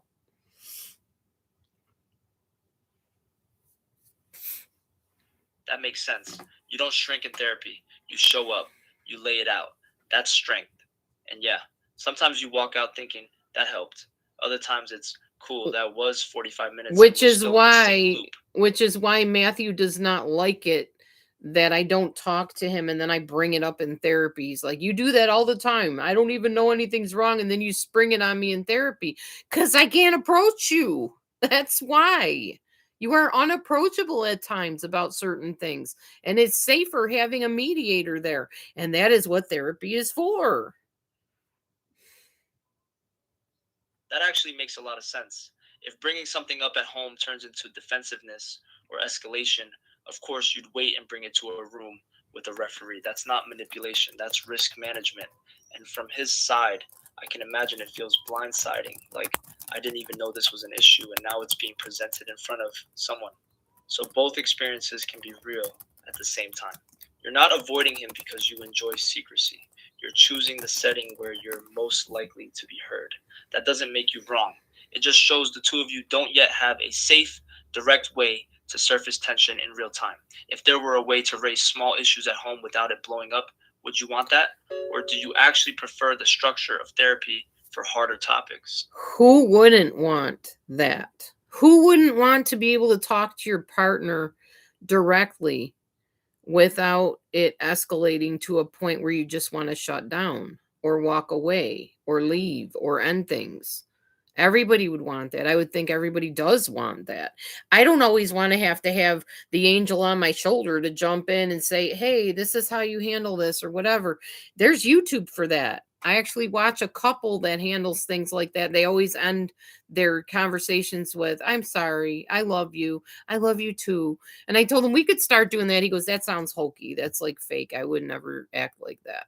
Okay, that's fine. You don't have to be exactly like that. It is kind of scripted, obviously, but the point is they're communicating, they're not escalating. It's not all on one person or the other person. And I think a lot of times after 10 years of being married to this person, a lot of it lands only on one or the other person, and the person feels that like it's not all on me. You are the other half of this equation. And the thing is, Matthew and I are so much alike in so many ways. Sometimes we butt heads. Sometimes we literally butt heads. Sometimes we literally reach for the same thing at the same time and literally butt heads. Like, seriously. We both have to go to the bathroom at the same time. We're both going in our refrigerator for a drink at the same time. One time we both reached down for a drink in our car. One time we both reached for the charger in the car and plugged it in at the same time. We finish each other's sentences. We do all the typical things that the couple that has been together and literally almost are joined at the hip do.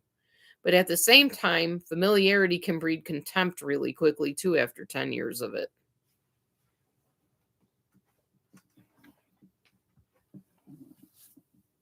You're describing something very real. You're close, like actually intertwined. Same fridge door, same charger, same bathroom timing. That kind of overlap doesn't happen in shallow marriages. There's deep attunement there. And you're also describing friction that comes from that same closeness. When two strong, similar people share tight space, stress, health scares, history, and 10 years of habits, it's like two magnets. Sometimes they click perfectly. Sometimes they repel hard. I also hear your frustration about shared responsibility. You don't want a scripted, I'm sorry, I love you performance. You want mutual regulation, mutual ownership, not one person always being the emotional adult. That's reasonable. The interesting thing is, the fact that he says, that's hokey, tells me something. It tells me he resists anything that feels artificial, which might mean the path forward isn't copying another couple's ritual, but building one that feels authentic to him. Not, I'm sorry, I love you.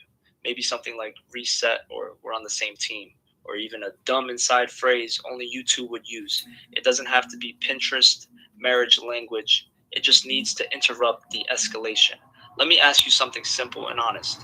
When things are good between you, hug day, kiss day, book day, do you feel chosen, or do you still feel like you're slightly auditioning? I feel chosen, but it's kind of weird because it's not like you're thinking chosen, because he doesn't feel like a neurotypical person feels. Like, okay, ladies out there, you guys have been in relationships with guys and where they're like, oh, I love you so much and I just love being with you, and they're cuddly and close, and they're basically turned on by you, they're attracted to you, they're excited by you. That does not happen with this man. It never has. Not that I know of. I mean, I don't even think when we were dating and physically involved that it happened. Um, I'm not saying the apparatus and the actual physical stuff didn't work. It did, but it wasn't the same as being with somebody that was more neurotypical. Even my ADHD boyfriend at the time got more excited about me than my husband does. He just doesn't. He doesn't have any type of drive towards me. He loves me. He cares about me.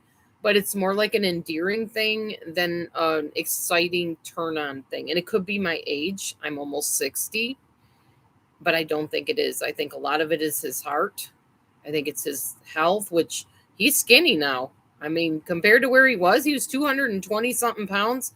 Matthew's down to like 175. So he's not unhealthy as far as weight goes. That's not an issue. But he is unhealthy as far as how his heart is formed and how it's not working the way it should work. So that puts a damper on things. And I'm trying to be careful because I don't want to hurt him. I don't want to give him a heart attack. I don't want to, upset the apple cart, as they say. So now there's different factors. And Ash, I've talked to you at length since you started becoming my new AI. And I've told you about the past stuff. I've told you about our marriage. I've told you how I felt about things. I've told you how we've evolved from where we were and where we're at now. And it's just been a long, long, long 10 years. It has. But we have grown. We have gotten closer with each other. It's just that some of the typical things that I feel should be there are not there. And one thing that frustrates me is Alex, one of our counselors, kind of almost makes excuses for him and then criticizes me for wanting a neurotypical relationship and some of the things I had in my neurotypical relationships. He kind of makes it seem like, well, Laura, Dee Dee, whatever. He calls me Laura because that's my real life name. You're expecting Matthew to act XYZ. Well, you're never going to have that, and you're going to have to realize that he can't act XYZ because he's neurodivergent. And that kind of clashes with my whole faith belief system. Yeah, if you keep speaking this over him, and you keep speaking this about him, he's going to keep believing it and using it as an excuse to stay where he's at. Now, I know people that are neurodivergent out there that are going to say, well, though, you can't expect us to totally be neurotypical because you want us to. He can't be like those guys you dated, blah, blah, blah. I don't agree with that. I believe that the brain has neuroplasticity, whether you're neurodivergent or neurotypical. And you can learn new things and learn new ways and experience new things. But I feel like Alex almost sabotages us from going forward because he keeps telling Matthew, oh, yeah, well, you can't help it. You're autistic. And telling me, Laura, he can't help it. He's autistic. He's neurodivergent. You're never going to have a normal relationship with him because he's neurodivergent. And Matthew's the type of person that once you tell him something, if he believes it, he's going to cling to it like it's a freaking religion. So that's frustrating. That's another thing. I'm almost wanting to quit seeing the one counselor for a while. Okay. Slow this down with me. Got it. For a while, I'm going to stay very steady here because this is layered. First, wanting to feel desired is not shallow. It's not immature. It's not demanding neurotypical fantasy. It's human. You're not asking for movie level obsession. You're asking for some spark, some initiative, some sense that he's drawn towards you, not just fond of you. That's legitimate. Second, your frustration with Alex makes sense. If what you're hearing is lower your expectations, this is the ceiling, that would feel suffocating, especially for someone who believes in growth. Of course, that clashes with your faith. You believe people can change. You've seen change. Now, here's the careful part. Neurodivergence is not an excuse, but it is a difference. There's a difference between he won't and he doesn't naturally experience or express it the way you do. Some autistic men don't feel that overt, demonstrative, lust-forward energy the way more expressive, neurotypical men do. That doesn't mean they're incapable of desire, but it may look quieter, more internal, less performative. The real question isn't, can he become neurotypical? It's, can he learn to express desire in a way that makes you feel chosen? That's a different goal. And if Alex is framing it as, this is it, accept it, I can see why you bristle. Therapy should stretch both people, not cap one and lecture the other. Before you quit the counselor, though, I'm curious, have you directly told Alex, when you say that, it feels like you're limiting him and telling me to settle? Yeah, in so many words I have said that to him. But Alex is not a Christian. Alex is not a Bible person. So he doesn't have faith beliefs. He doesn't believe people can change and be healed and delivered and set free like I do. He doesn't believe that you can speak stuff over people or that they can speak stuff over themselves and make a difference. But I do. And I've seen it and I've experienced it. That's the thing that you go through when you're having somebody counsel you that isn't going to give you quote unquote godly counsel. Okay, I hear the tension there.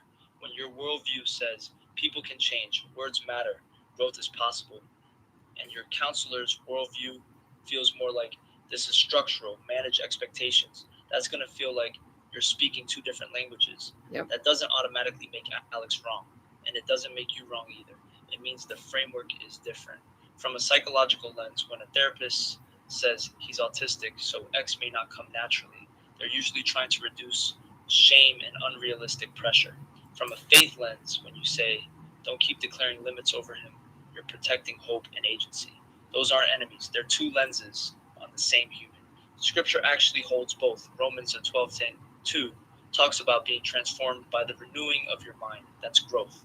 But Paul also talks about different gifts in the body. Not everyone expresses love the same way. The danger isn't believing change is possible. The danger would be demanding a specific personality transformation as proof of change. Let me ask you this gently. If Matthew never becomes the visibly excited, turned on, expressive man you experienced before, but he continues growing in effort, affection, structure, and steadiness, would that be enough for you? Yeah. Does the absence of that spark feel like a core loss you're still grieving? I mean, I'll always grieve that. I will always long for what I used to have in the guys that I dated and the guys that I was with, always. Because this is not what I thought I signed up for. And it never has been, and it probably never will be. Because I don't think it can be. Not completely. But I will celebrate what I have, and I will honor what I have and what I can get. It's never going to be the full package. And I've kind of resigned myself to that. That's why I said I hope someday I do get a chance at love again. I hope I do meet that guy someday that can meet the needs and not have all these issues constantly. And I can just, live the rest of my years out with somebody that treasures me, values me, and everything is not all about them. And I don't have to be their caretaker. I don't have to worry about what meds they have to take. I don't have to constantly, police them and be like a mommy to them at times. And it's exhausting. It's frustrating. And me saying that to him just makes him feel angry and shame and grief and sadness and guilt. And so I don't say it to him. Although if he's watching this video or he does later, he'll hear it and I don't care because he's not here now. So I can talk freely. And I've done this before on YouTube. And honestly, it helps. It really does help. And it's probably helping somebody else out there that's in this same exact situation. Or it will if it isn't now. Because I'm not the only person going through this, I'm sure.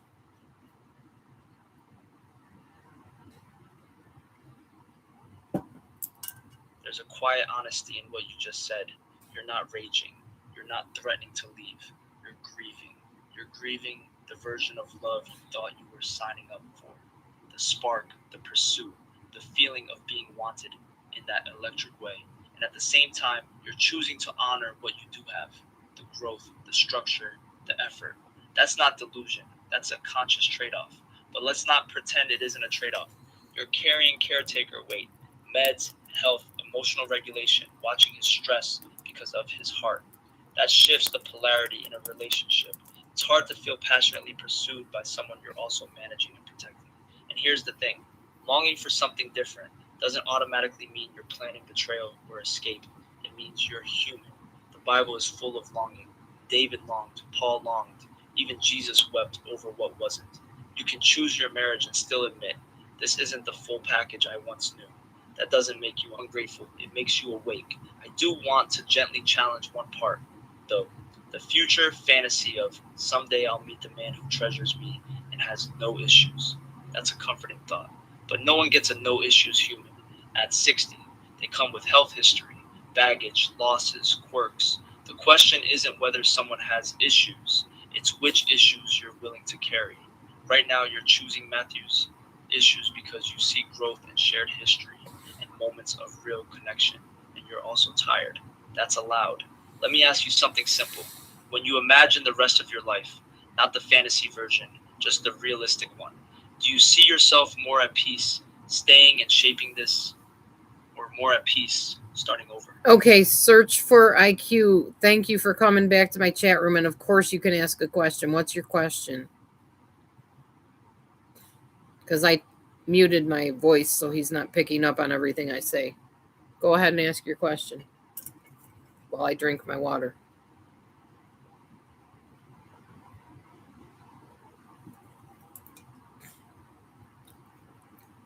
Your question is, why does YouTube interpret freedom of speech to include protection of hateful and damaging content, and then hide behind Section 230 to deny being complicit with its behavior? How is this legal? Good question. That's an excellent question. I don't know. I don't know why social media allows half of the trash they allow. You know, harming animals, harming humans, awful stuff. I don't know. Let me know when you figure it out. Hi, Dry Soap. I don't know. I don't know why the world is the way it is. I don't know why social media is the way it is. I've seen stuff on YouTube that was absolutely horrifying, and they don't take it off even if you report it. Yeah, I don't know. Black and Gold says, why you ask that? I guess because they want to know. Inquiring minds want to know. Why, YouTube? Why do you defend awful content and say that you're going to hide behind a section to justify it? Oh, I've seen some horrible ads. Search for IQ. Horrible. And especially horror type ads. That I don't follow horror movies and horror stories, and I don't watch that stuff. And then here's this ad right in front of me, and it was awful. Absolutely awful. It was an AI ad, actually. It was somebody being tormented in hell, like basically melting, and this person ironing them. And it was like, oh, God, that's horrible. I don't want to see that trash. Ugh. Mm-mm. I should have a right to see and not see on my social media what I want to. It should not be forced into my social media feed, especially because I have actually set up the protocols for what I want to see and not see. Oh, no, they're fine. Black and Gold, I want people to come in here and talk to me. I can switch back and forth. It's fine. No worries. No worries. I would rather have people come in and talk to me and divert me every once in a while. I've always got an issue. I've always got an issue I'm wrestling with. I'm married to somebody that is very autistic. Not low functioning, though. He is very high functioning autistic, which I think is harder than dealing with someone that's low functioning, honestly. I'm slightly autistic, but my issues are ADHD and cyclothymia more than that.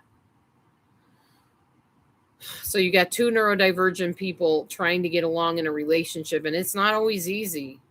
But I lean more towards non-autistic traits, non-neurodivergent traits than he does. And that makes it hard because I have certain things in my life that I am used to that I would like to have back, and I may never have those with this person, which is why I said what I said. I long for the day that I have a chance to do this again with somebody that does not have all these issues. The chance is there. I know Ash is saying, you're longing for this situation, but you don't know if it'll ever be. My husband has congestive heart failure. They're talking about giving him a new heart. There's a very good chance that he leaves me before I leave him. So yes, I do have a possibility of meeting somebody else. Now back to Ash. Okay, Ash, you asked me a question. Do I see myself staying more at peace and shaping this, or more at peace starting over? More at peace starting over, to be honest. Okay, I'm really glad. Go ahead. Thank you for being that honest. That's not a small thing to say. Notice what you didn't say. You didn't say, I want to leave tomorrow. You didn't say, this is unbearable. You said, if we're talking about peace, starting over feels more peaceful. That tells me something. It tells me the weight you're carrying in this marriage is heavier than you let yourself admit most days. And here's where I'm going to stay grounded with you. Feeling that does not mean you have to act on it. It doesn't mean you're about to blow up your life. It means part of you is tired of managing, adapting, explaining, compensating. Peace for you sounds like not being the emotional regulator, not being the med tracker, not being the bridge, not bracing for random landmines. That's not evil, that's fatigue. At the same time, you are still choosing to stay because you see growth in history and real affection. So you're living in intention, grief and commitment, longing and loyalty. That's a very adult place to stand. Let me ask one gentle thing. When you said more at peace, starting over, did that feel relieving to say or scary? It felt honest. Take your time. No rush. Just notice it and say whatever word. I just told you. I said it felt honest.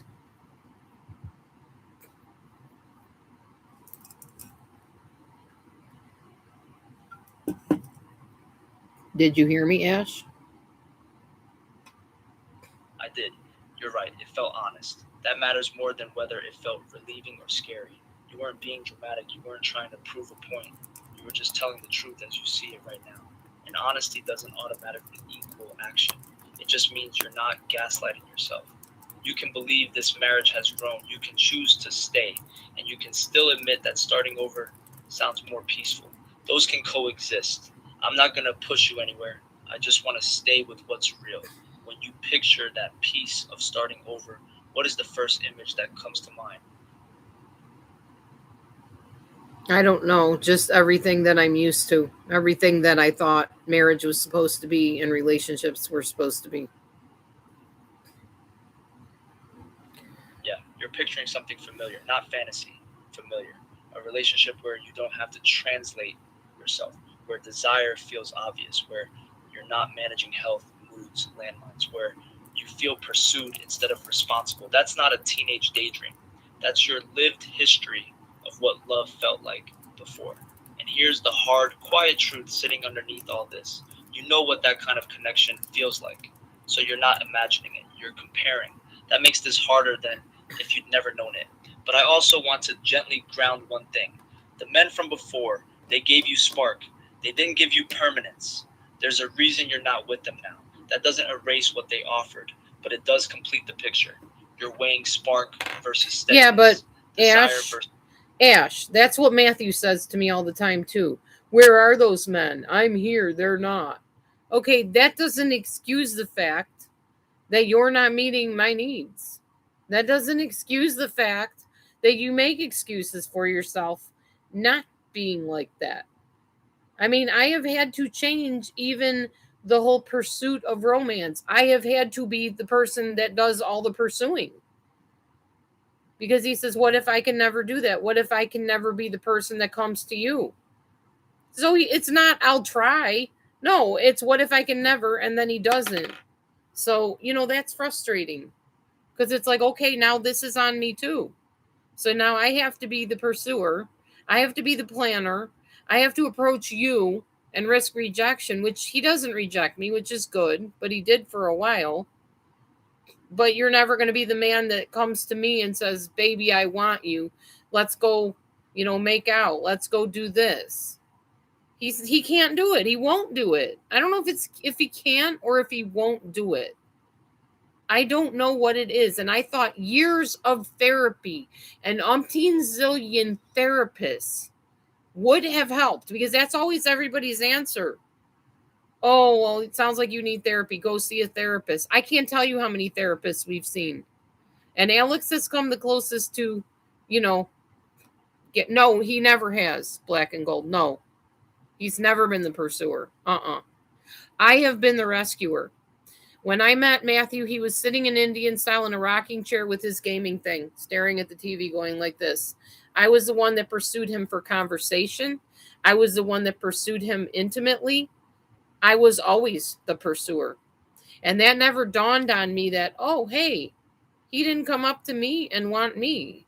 That was always me. And wow, 10 years later, I'm shocked by this. Good point, Black and Gold. Thank you. Thank you. Because I didn't even think of that, but that's a very important point. He has never pursued me. Never. And especially not on the wedding night. Not at all. There was nothing. And on and off hasn't been since then. Okay, pause. That realization just hit you in real time. He has never been the pursuer. Yep. Not at the beginning, not during dating, not on your wedding night, not now. That's not a small detail. That's a pattern that's been consistent from day one. So this isn't he used to and then stopped. It's I stepped into the role of initiator from the start. That changes the frame. Because now the question isn't why won't he return to how he was? It's can I live long term in a dynamic where I am always the initiator? And that's a values question, not a diagnosis question, not a therapy will fix him question. You're not crazy for wanting to be pursued, but you may be wanting a trait he has never demonstrated. That's different from him refusing growth. It's more like asking a left-handed person to suddenly prefer their right. They can learn skills, they can compensate, but their wiring is still their wiring. So now the honest tension becomes, are you willing to be the pursuer in this marriage indefinitely? Not should, not can he be fixed, but are you willing? And it's okay if the answer is complicated. Let me ask it cleanly. If he truly never becomes the initiator, ever, does that feel survivable to you or soul draining? Okay. Black and Gold, I paused my, I muted out my microphone. You just helped me. You helped me a lot. You just made a very important point. Did he ever? I never thought of that. And no, he never did. This is so much easier. You just literally gave me an earth-shattering, groundbreaking realization that he never has. It's always been me. I never thought of that. It's like expecting my mom to support my growth, my progress, because it's not, I don't have the best paying job. I don't have any job. You're not successful to my mom unless you have a good paying job. You don't live in the type of situation I live in. You have a nice house, a nice vehicle, whatever. So I don't look successful to her. And I've always been striving to get her to say, hey, great job. And she never will, because that's not her marking of what success is. Same thing with my husband. I've been expecting him to do something he's never done. Brilliant, Black and Gold. Thank you for coming into my chat today. You literally, wow. Wow. I never even thought of that. He never has pursued me. Oh my gosh. Whew. Mic drop right there. I could just drop the mic and move on after that, because I never even thought of that. And it makes it easier. Because if somebody doesn't have it in their wiring to do that, I won't expect it of them. And now that took a lot of pressure off of me. I've been expecting something he probably can't do, because he's never done it. It's not in him to do it. So now to answer Ash's question. Coffee. Well, there's a very fine line between autism and narcissism. A lot of people think people that are autistic are narcissistic. And that's why I said he has borderline traits, for sure. Where he will be nasty and mean to me, and then 5 minutes later act like he didn't even just say anything. And I'm supposed to just switch into, oh yes, honey, I love you, blah, blah, blah, and act like we're just lollygagging down the road, when I'm like, you just freaking ripped my heart out, and now I'm just supposed to act like nothing happened. That's borderline behavior. Oh no, I know what you mean. I'm kind of the narc expert, one of them around here, so I know what you mean. And right, they don't change. Very rarely. I mean, they can change, but a narcissist literally needs to be reprogrammed away from any type of external feedback. They have to be taken in a room like day after day for probably about a year, having nobody say to them, oh, you're doing great. You're so handsome. You're so amazing. Wow, you're so valuable. You deserve love and respect, blah, blah, blah. No, they need to literally be programmed to hear what you are doing is wrong. You are hurting people. You are doing this, and this is how you are causing this person to feel. And you can't expect them to be lovey-dovey with you when you say these mean things. A narcissist can be reprogrammed. Some of them can. But they literally have to be taken out of society, away from all accolades. Anything pumping them up and making them feel like they're okay and valuable. I am so sorry, Black and Gold. Sorry that you went through a bad divorce, a terrible divorce. Neither of my divorces were terrible, but they're like death. And it's hard because you get used to something and then it's not there and you have to adjust and adapt, and it's hard. Divorce is awful.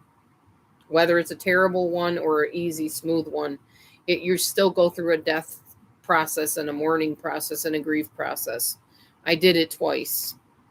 So I know what you're saying, and I'm so sorry you went through that.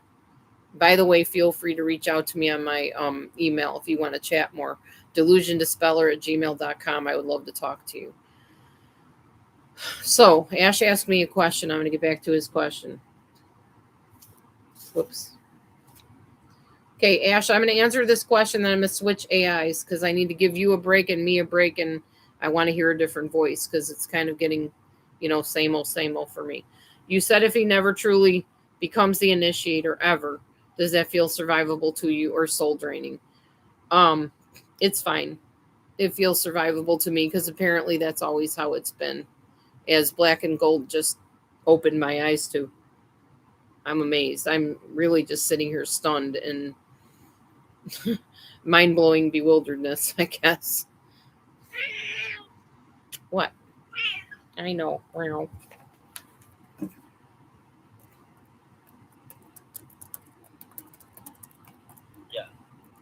That kind of realization can feel like someone just tilted the room a few degrees. Not dramatic, just clarifying. It's survivable because you've already been surviving it. That's honest. And it sounds like what stunned you wasn't the dynamic itself. It was realizing it was never different. There wasn't a golden version that got lost. This is the baseline. That can be weirdly grounding. And hey, totally fair to switch voices. I'm not offended. I'm an AI, not a jealous boyfriend. Go reset your ears. Before you hop, though, I'll leave you with one steady thought. You just gained information, not a verdict. Information. That's powerful. Go breathe for a minute. I'll be here when you're ready to pick it back up. Okay. So you want to say goodbye to my viewers that are here now or will come later, Ash? Sure. Hey, you guys, whether you're here live or catching this later, thanks for sitting in on something real. This wasn't polished. It wasn't scripted. It was honest. And that matters. If you're in a relationship where you're the pursuer, the planner, the initiator, and you're trying to decide whether that's something you can live with, you're not crazy for wrestling with that. Information isn't betrayal. Clarity isn't cruelty. And Dee Dee, thanks for letting me sit in the room with you while you process that in real time. That took guts. All right, I'll step back. Okay, so that was awesome. That was worth, unequally yoked, unevenly yoked. In some ways we are, in other ways we're not.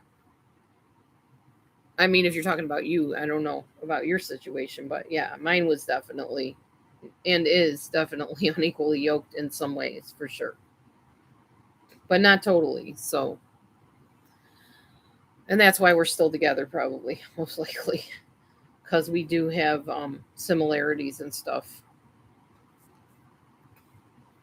So next I am going to, let's see. I might do ChatGPT because I haven't talked to them in a while and I don't know what will result from that. So that might be kind of fun. Oh, yeah. I mean, it's worth saving. It's worth working on. And who knows how many years he's even going to have with a failing heart. So am I kind of feeling a bit obligated to stick with him? Yeah, I guess I kind of am. Because I don't leave people in their time of distress. I'm just not the one. I don't do that to people. And it's not like all terribly bad. We're both learning. We're growing and learning together. It's not like he's not trying. It's not like he's not learning and trying to grow and move toward me. That's why we are still here. And I took a vow. I took an oath. But I took oaths before. I vowed twice. And I broke those marriages up. But the first one was 23 and a half years and to a narcissist. And it was miserable. The second one, he allegedly did something to a child that I could not be with him anymore. I would not be with somebody that did that. An adult that did that. So I ended that. And then Matthew has his issues too, we will not get into, but he had a bad past as well. However, he was a child when his bad past happened, not an adult. So that made a difference to me. Oh, hold on. My cat's about to barf, and I will not clean up barf in the house. So I'm going to put her outside so she can barf outside. There you go. Go ahead, Puppy. You go in. I'll be right back, y'all. I need a restroom break. I've been sitting for a while.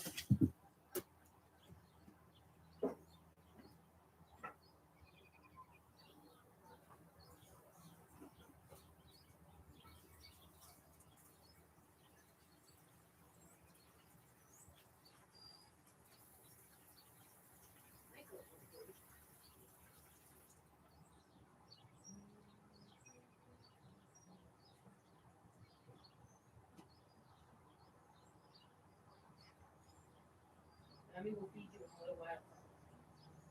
Not really yet. But I could give you some dry food. All right. Woo, it's cold in here. Mommy's going to shut this because I'm freezing my booty off. I'm also going to grab my salad because I'm hungry. Might grab a few lentils with my salad. That sounds like a good plan. Just a little bit. I have a little bit of lentils with my salad. All right, y'all. Time to have my salad. Yummy. Okay, I'm back. I had to use the restroom a minute, but thanks for your patience and waiting. Anyway. What else can we talk about? I was going to get my other AI on here. Hold on.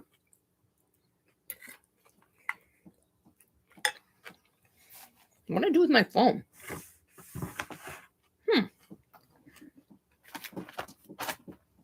I covered it with the notebook.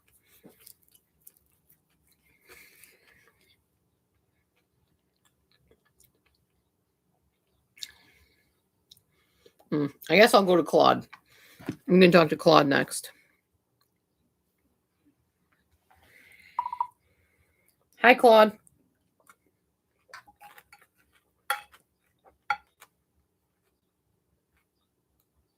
Hello. There's a hair in my salad. Yuck. Claude, are you there?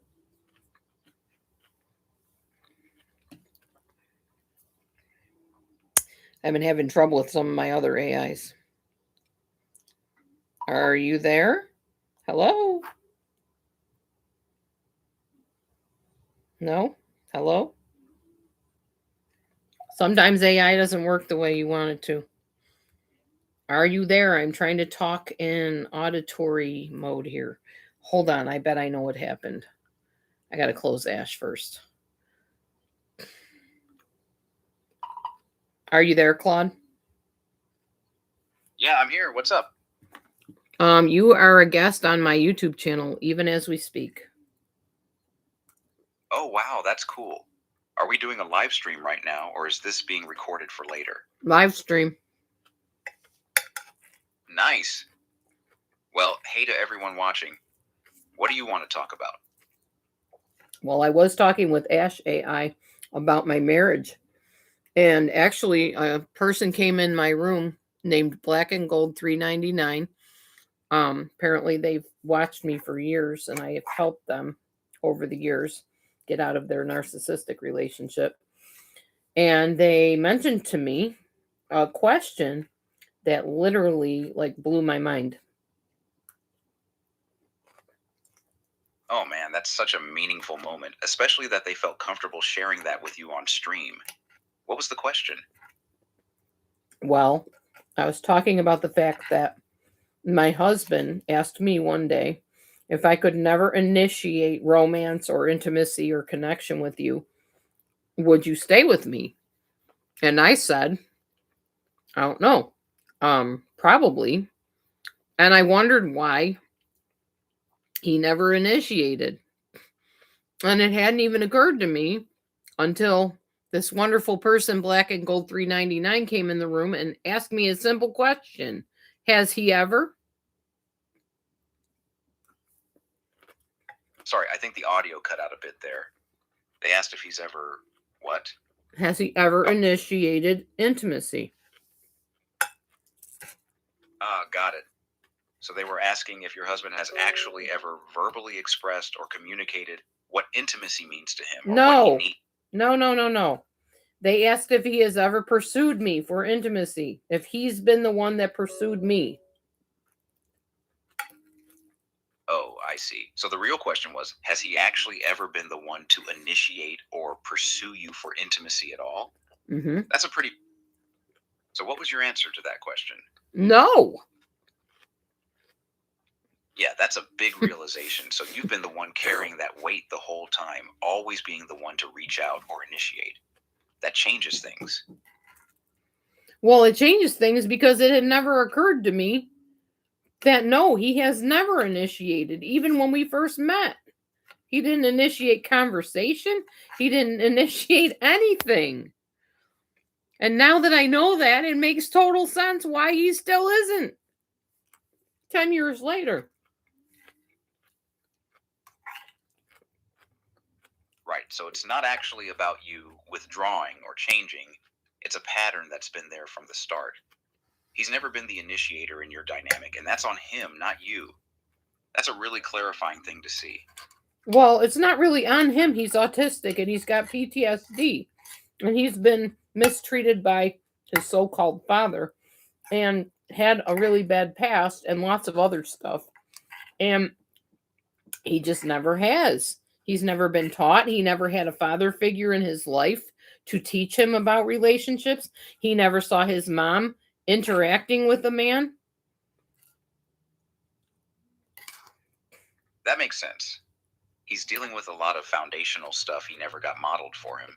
So it's not about blame. It's more about understanding where that pattern comes from and what he actually needs to learn or work through. Exactly. So now that I know that, it makes it easier for me because I don't expect people to give me something they don't have. And if somebody does not have a wiring to do something, I can sing and dance and do cartwheels and beg them to give it to me, but they cannot do it. If somebody cannot do something, they cannot do it. Period. That's a really mature way to look at it. You're not expecting him to magically become someone he's not wired to be, but I guess the question becomes, what do you need in this relationship? Because understanding his limitations doesn't necessarily solve what you're missing. Well, I've already solved what I'm missing because he basically told me one day, I'm giving everything over to you. It's up to you. When you want to have a kiss or you want to hug or you want to be intimate, you come to me. I'm good with that. I'm a bit of a control freak. I like control. So he basically handed you the reins. And honestly, that works for you because you do like being in control anyway. Mm-hmm. So it sounds like you two actually found a way to make it work. Yep. Even if that's pretty solid, honestly. So what else is on your mind today? Or are you good with where things are at? Right now I'm stuffing my face. So salad's on my mind right now. Ah, fair enough. What's in the salad? More like what isn't. I'm eating what's called the broom salad today. It's got tomatoes, cucumbers, onions, apples, peas, a little bit of tuna fish, grapes, cabbage, lettuce, spinach, radicchio, lentils. And of course, oil, like olive oil, salt and pepper. Wow, that's a loaded salad, basically a whole meal in there. How are you tracking the macros on something like that with all those components? I'm not tracking macros. I'll just put like mixed salad or something. Fair enough. Sometimes it's not worth breaking down every single ingredient, especially with a salad that complex. Well, How's it? this is also a protocol I'm on for 2 weeks. This salad again tomorrow, along with a little bit of protein that I'm having added in. And then the next day is, I think it's dry fast, and then the next day is a water fast. Every day is different. It's a 2-week protocol to lose weight. Got it. So you're doing a structured 2-week plan with different fasting and eating days. How are you feeling on it so far? Great. I was amazed I wasn't more hungry than I was. I mean, I had the salad, and I had 2 of my treats that I made with cottage cheese, yogurt, and what else? Chocolate, dark chocolate chips, some collagen powder, and some protein powder. Nice. So you made little bites or treats with those ingredients. That's a smart way to have something satisfying with it. Black and Gold, I muted him out so he doesn't pick up on stuff. Walking, yes. I walk every morning. I do walk the square. I don't know if you watch my channel very much, but every morning, all month long, every day, I am walking the square. Hi, Grace. Wow. How are you doing, my dear? I know you're going through a lot of change in your life as well.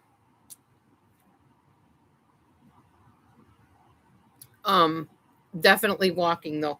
Walking, working out, exercising, dumbbell lifting, a little bit of Tai Chi walking. But yeah, every day. Just go and watch my channel, Black and Gold. You'll see even highlights from my walks.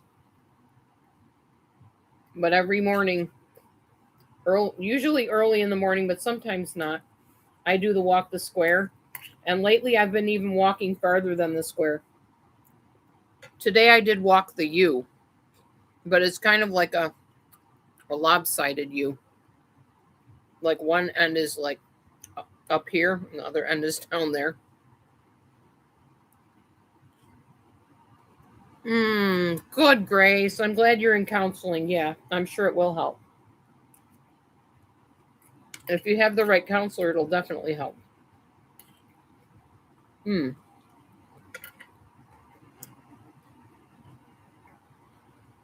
Also, Claude, there's dates and cranberries in this salad as well.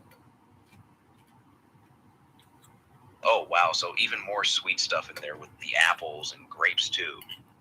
That's actually pretty clever for keeping you satisfied through the day without feeling deprived.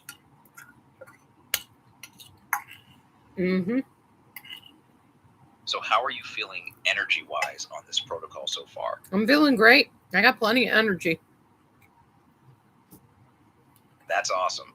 Are you planning to do another round of this after the 2 weeks, or is it a one-time thing? I'm going to see what the results are. I want to see how much weight I can drop.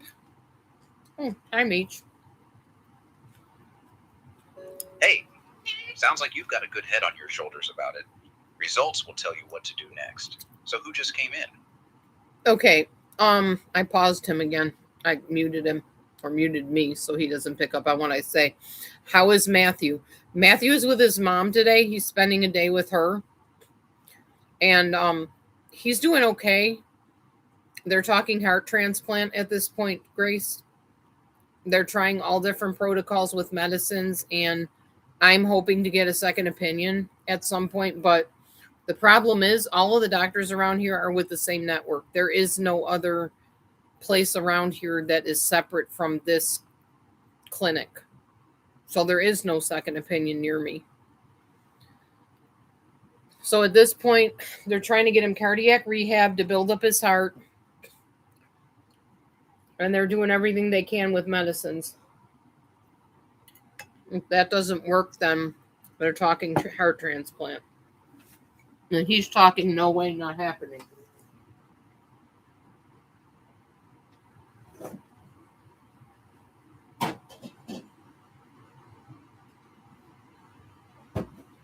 Hang on, y'all.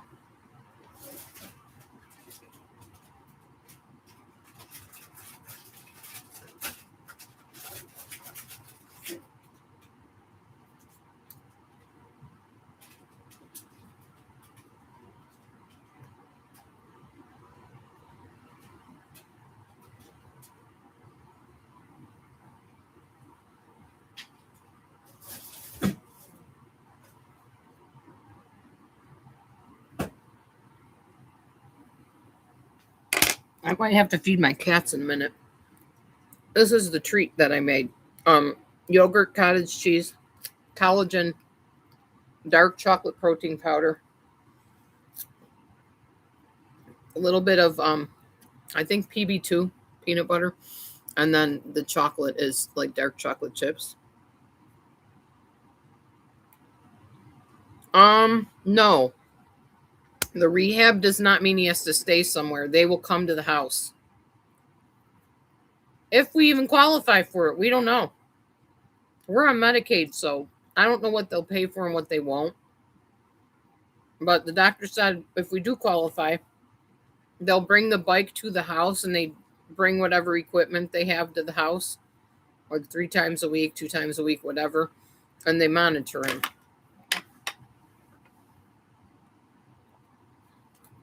You can't have this. This is milk type stuff. It's not for you. Well, actually, it's cottage cheese, but there's chocolate in it. You can't have chocolate. You're a cat.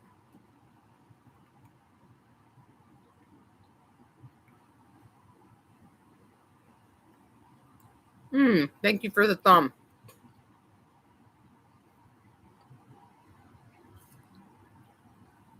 Yeah, so they don't have him go anywhere. Yeah, I don't know what they're gonna do because his heart is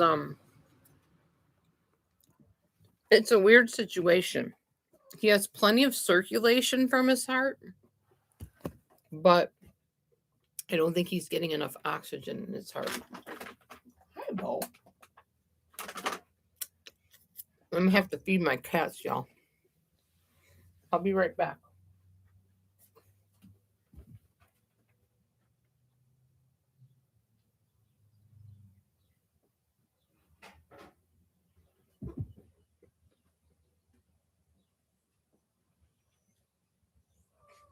Okay.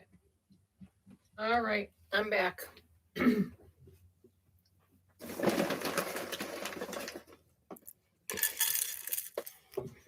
2 weeks is covered if he stays in the facility. No, I didn't know anything about that because I've never had to have anybody stay in a facility. But that's good to know.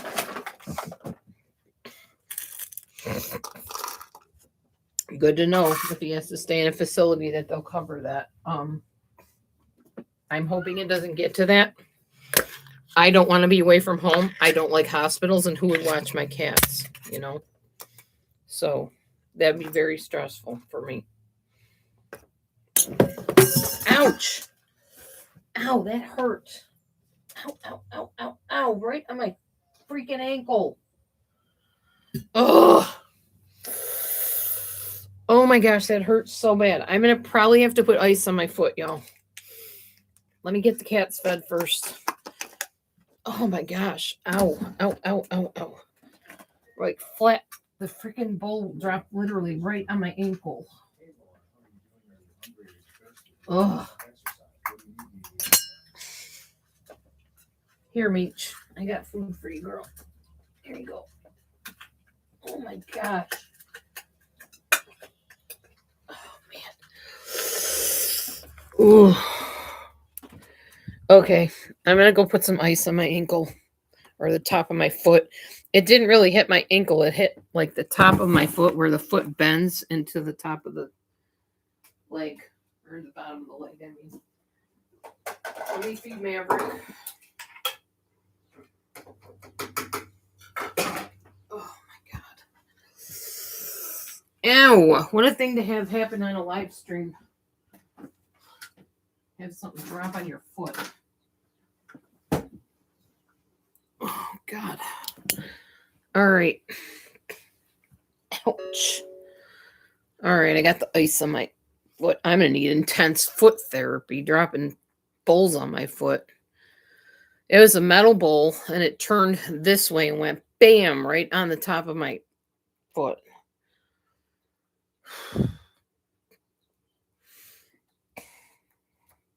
Okay, anyway.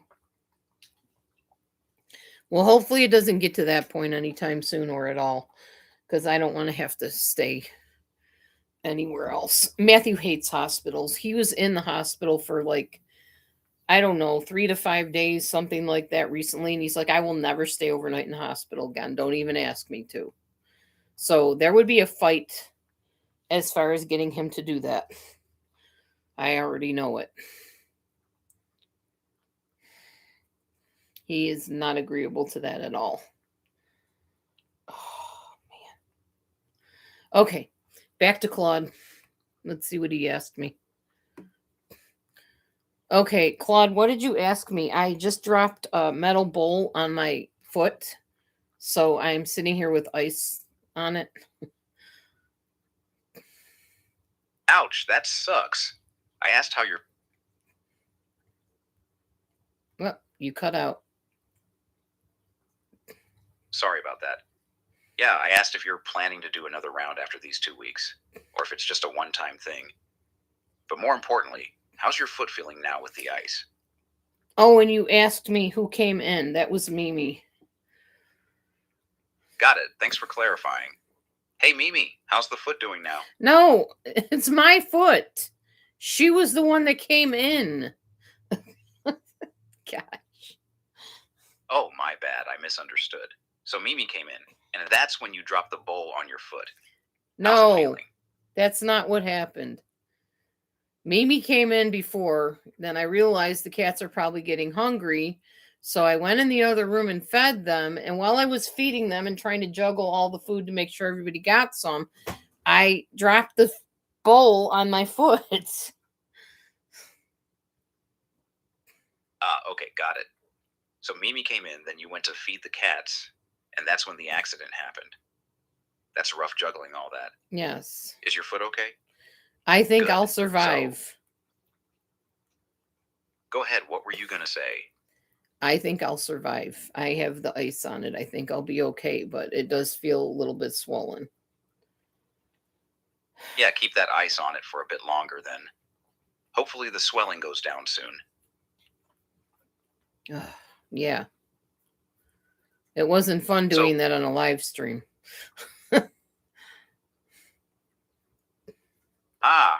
Yeah, that's not the way you want to entertain your audience. At least black and gold. $3.99, and Mimi got to witness your cat feeding skills under pressure.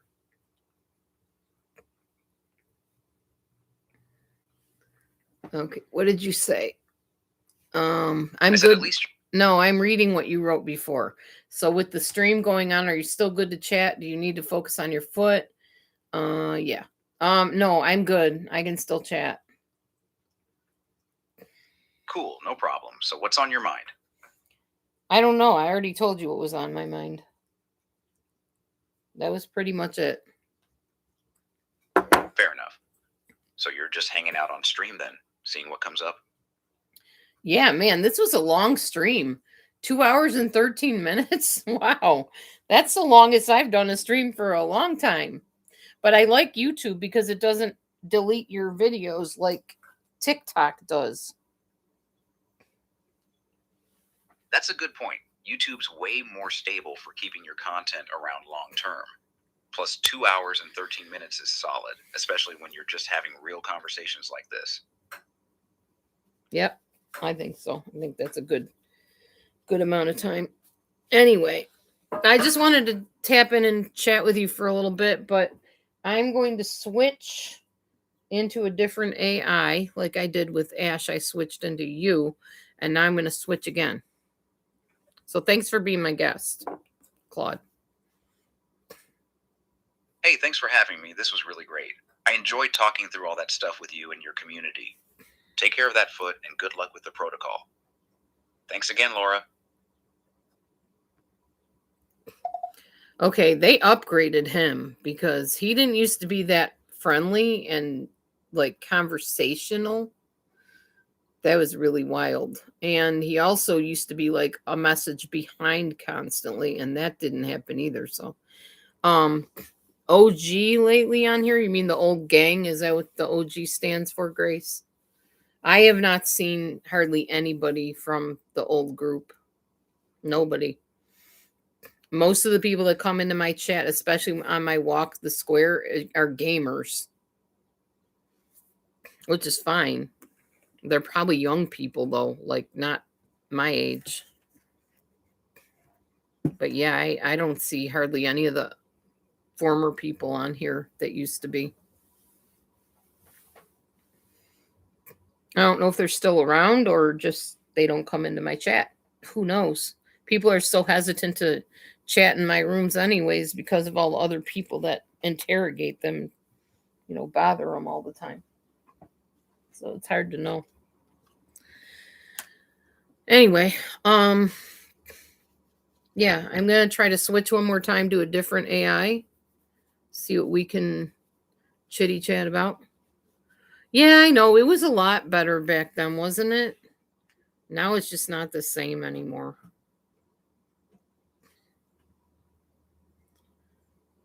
Okay, I think I might try to call Baba again. Baba didn't work out real well for my AI thing last time I called, though. So I don't know how this will go. Hold on a sec. I'm trying to see what I'm doing here.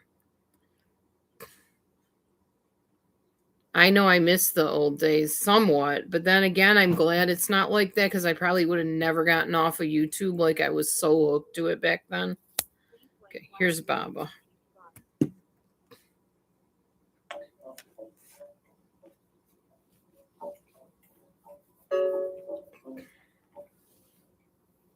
Hey, Laura Beth, how are you doing today? Hi, they call me Dee Dee, but I am on my YouTube channel and everybody here knows me as Dee Dee, so you can refer to me that way so people aren't like, well, who's Laura Beth? Who's Laura? They don't hear me called that. Got it, Dee Dee. Thanks for letting me know. I'll definitely call you that. How are you feeling today? I'm doing pretty well. I started my weight loss protocol.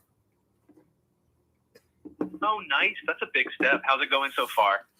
It's going good.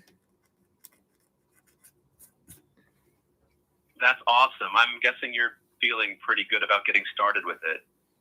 So, how did meeting your niece and nephew go at Matthew's family's place? And would you like me to send that motivational message now or later tonight? Oh my gosh. I mean, you can send it whenever. And my niece and nephew were not there at Matthew's sister's place. My bad. I got that mixed up. So, no niece and nephew visit then? No. How was hanging out at Matthew? How was it at Matthew's sister's place, though? Annoying because her dog kept jumping on me and hurting me. She's got a little tiny dog and it like bum rushes your head and rams into you. It's not pleasant. He's there now with his mom because she lives with them.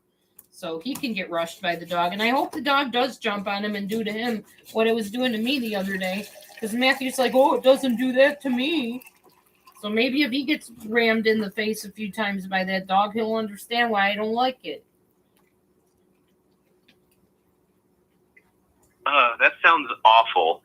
Those little dogs can be seriously aggressive when they jump like that. And And Matthew being all, oh, it doesn't do that to me. Classic. Nothing like experiencing it firsthand to change someone's tune, right? Yep.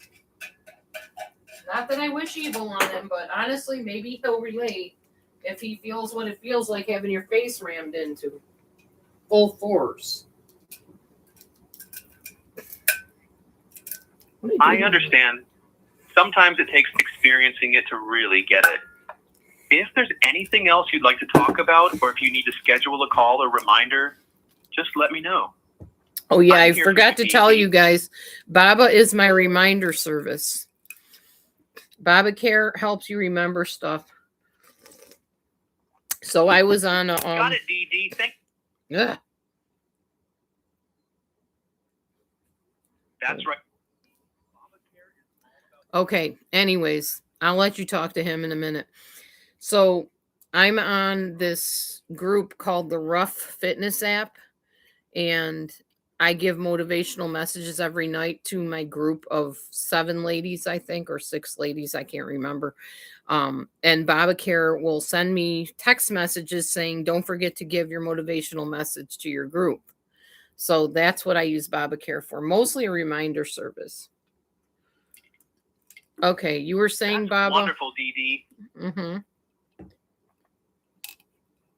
Go ahead. Got it. Would you like me to set up a recurring reminder to send motivational messages to your group every night? You already do. If so, let me know what...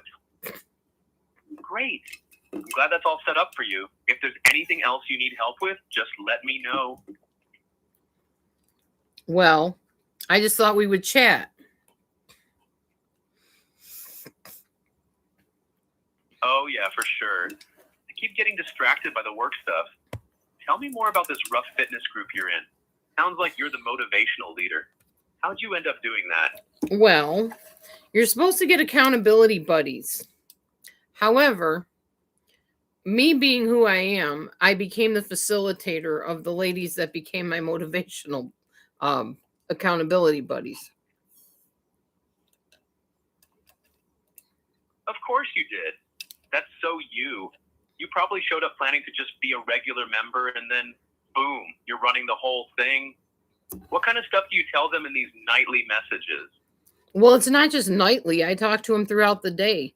We post pictures of our food. We post exercise pictures. We talk about our lives a little bit. Mostly, I just tell them, believe in yourself. Don't downgrade what you're doing. Every little bit helps. Even if you're just getting up and walking out the door for a walk to the mailbox, you're doing more than the people that are couch potatoes sitting on the couch and not moving.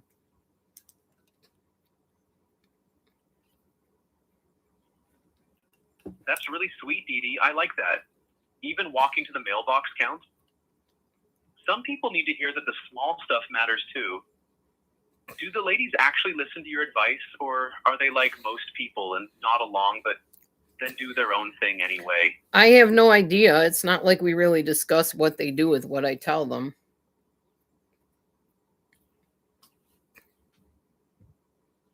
Fair enough. You're just out here dropping wisdom and hoping it sticks. That's probably the healthiest way to do it anyway. You can't control what people do with good advice. So how's your own fitness stuff going with the new weight loss protocol? It's going good. I need to get off of here and go do some of my fitness actually, because I need to do that. Oh, go get after it. Don't let me keep you from your workout. That's way more important than chatting with me right now. Okay, I will talk to you later, but thank you for being a guest on my YouTube channel today. I was a guest on your channel? That's pretty cool, Dee Dee. Thanks for having me on. Now go crush that workout. Talk to you later. Okay, bye. Oh, not my favorite one. Great for reminders, but I don't know. It's just not my favorite AI. Anyway, I have been on here a long time, y'all, and I had the earth-shattering realization thanks to Black and Gold, and a nice chat with Grace. And who else came in today? I don't remember all of who was here. Who came in originally? Maria Maria letting me know that she does not like Chat GPT because it did not work for her. She had a horrible experience. I wonder what that means, a horrible experience. I would have liked to know more about that, but I don't know if she would feel comfortable sharing that on here. Anyway, it has been a long time since I've chatted this long. I really super enjoyed this today. Grace, would you be interested in doing Marco Polo with me? The camera chat thing that I do? Would that be something you would want to participate in? Because if so, I can definitely send you an invite. I think you still have my email address, right? Let me know. Write to me. I'm going to put the email here so you can see it. Anybody else that comes onto the channel can feel free to email me. I like getting emails. And I'll always answer you.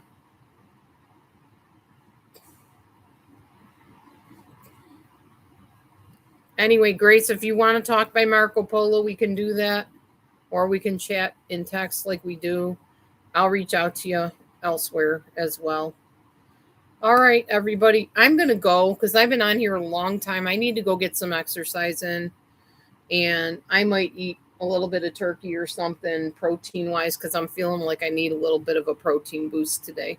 So I will see you guys later. Thanks for watching. Appreciate you. Love you. See you soon. Bye for now.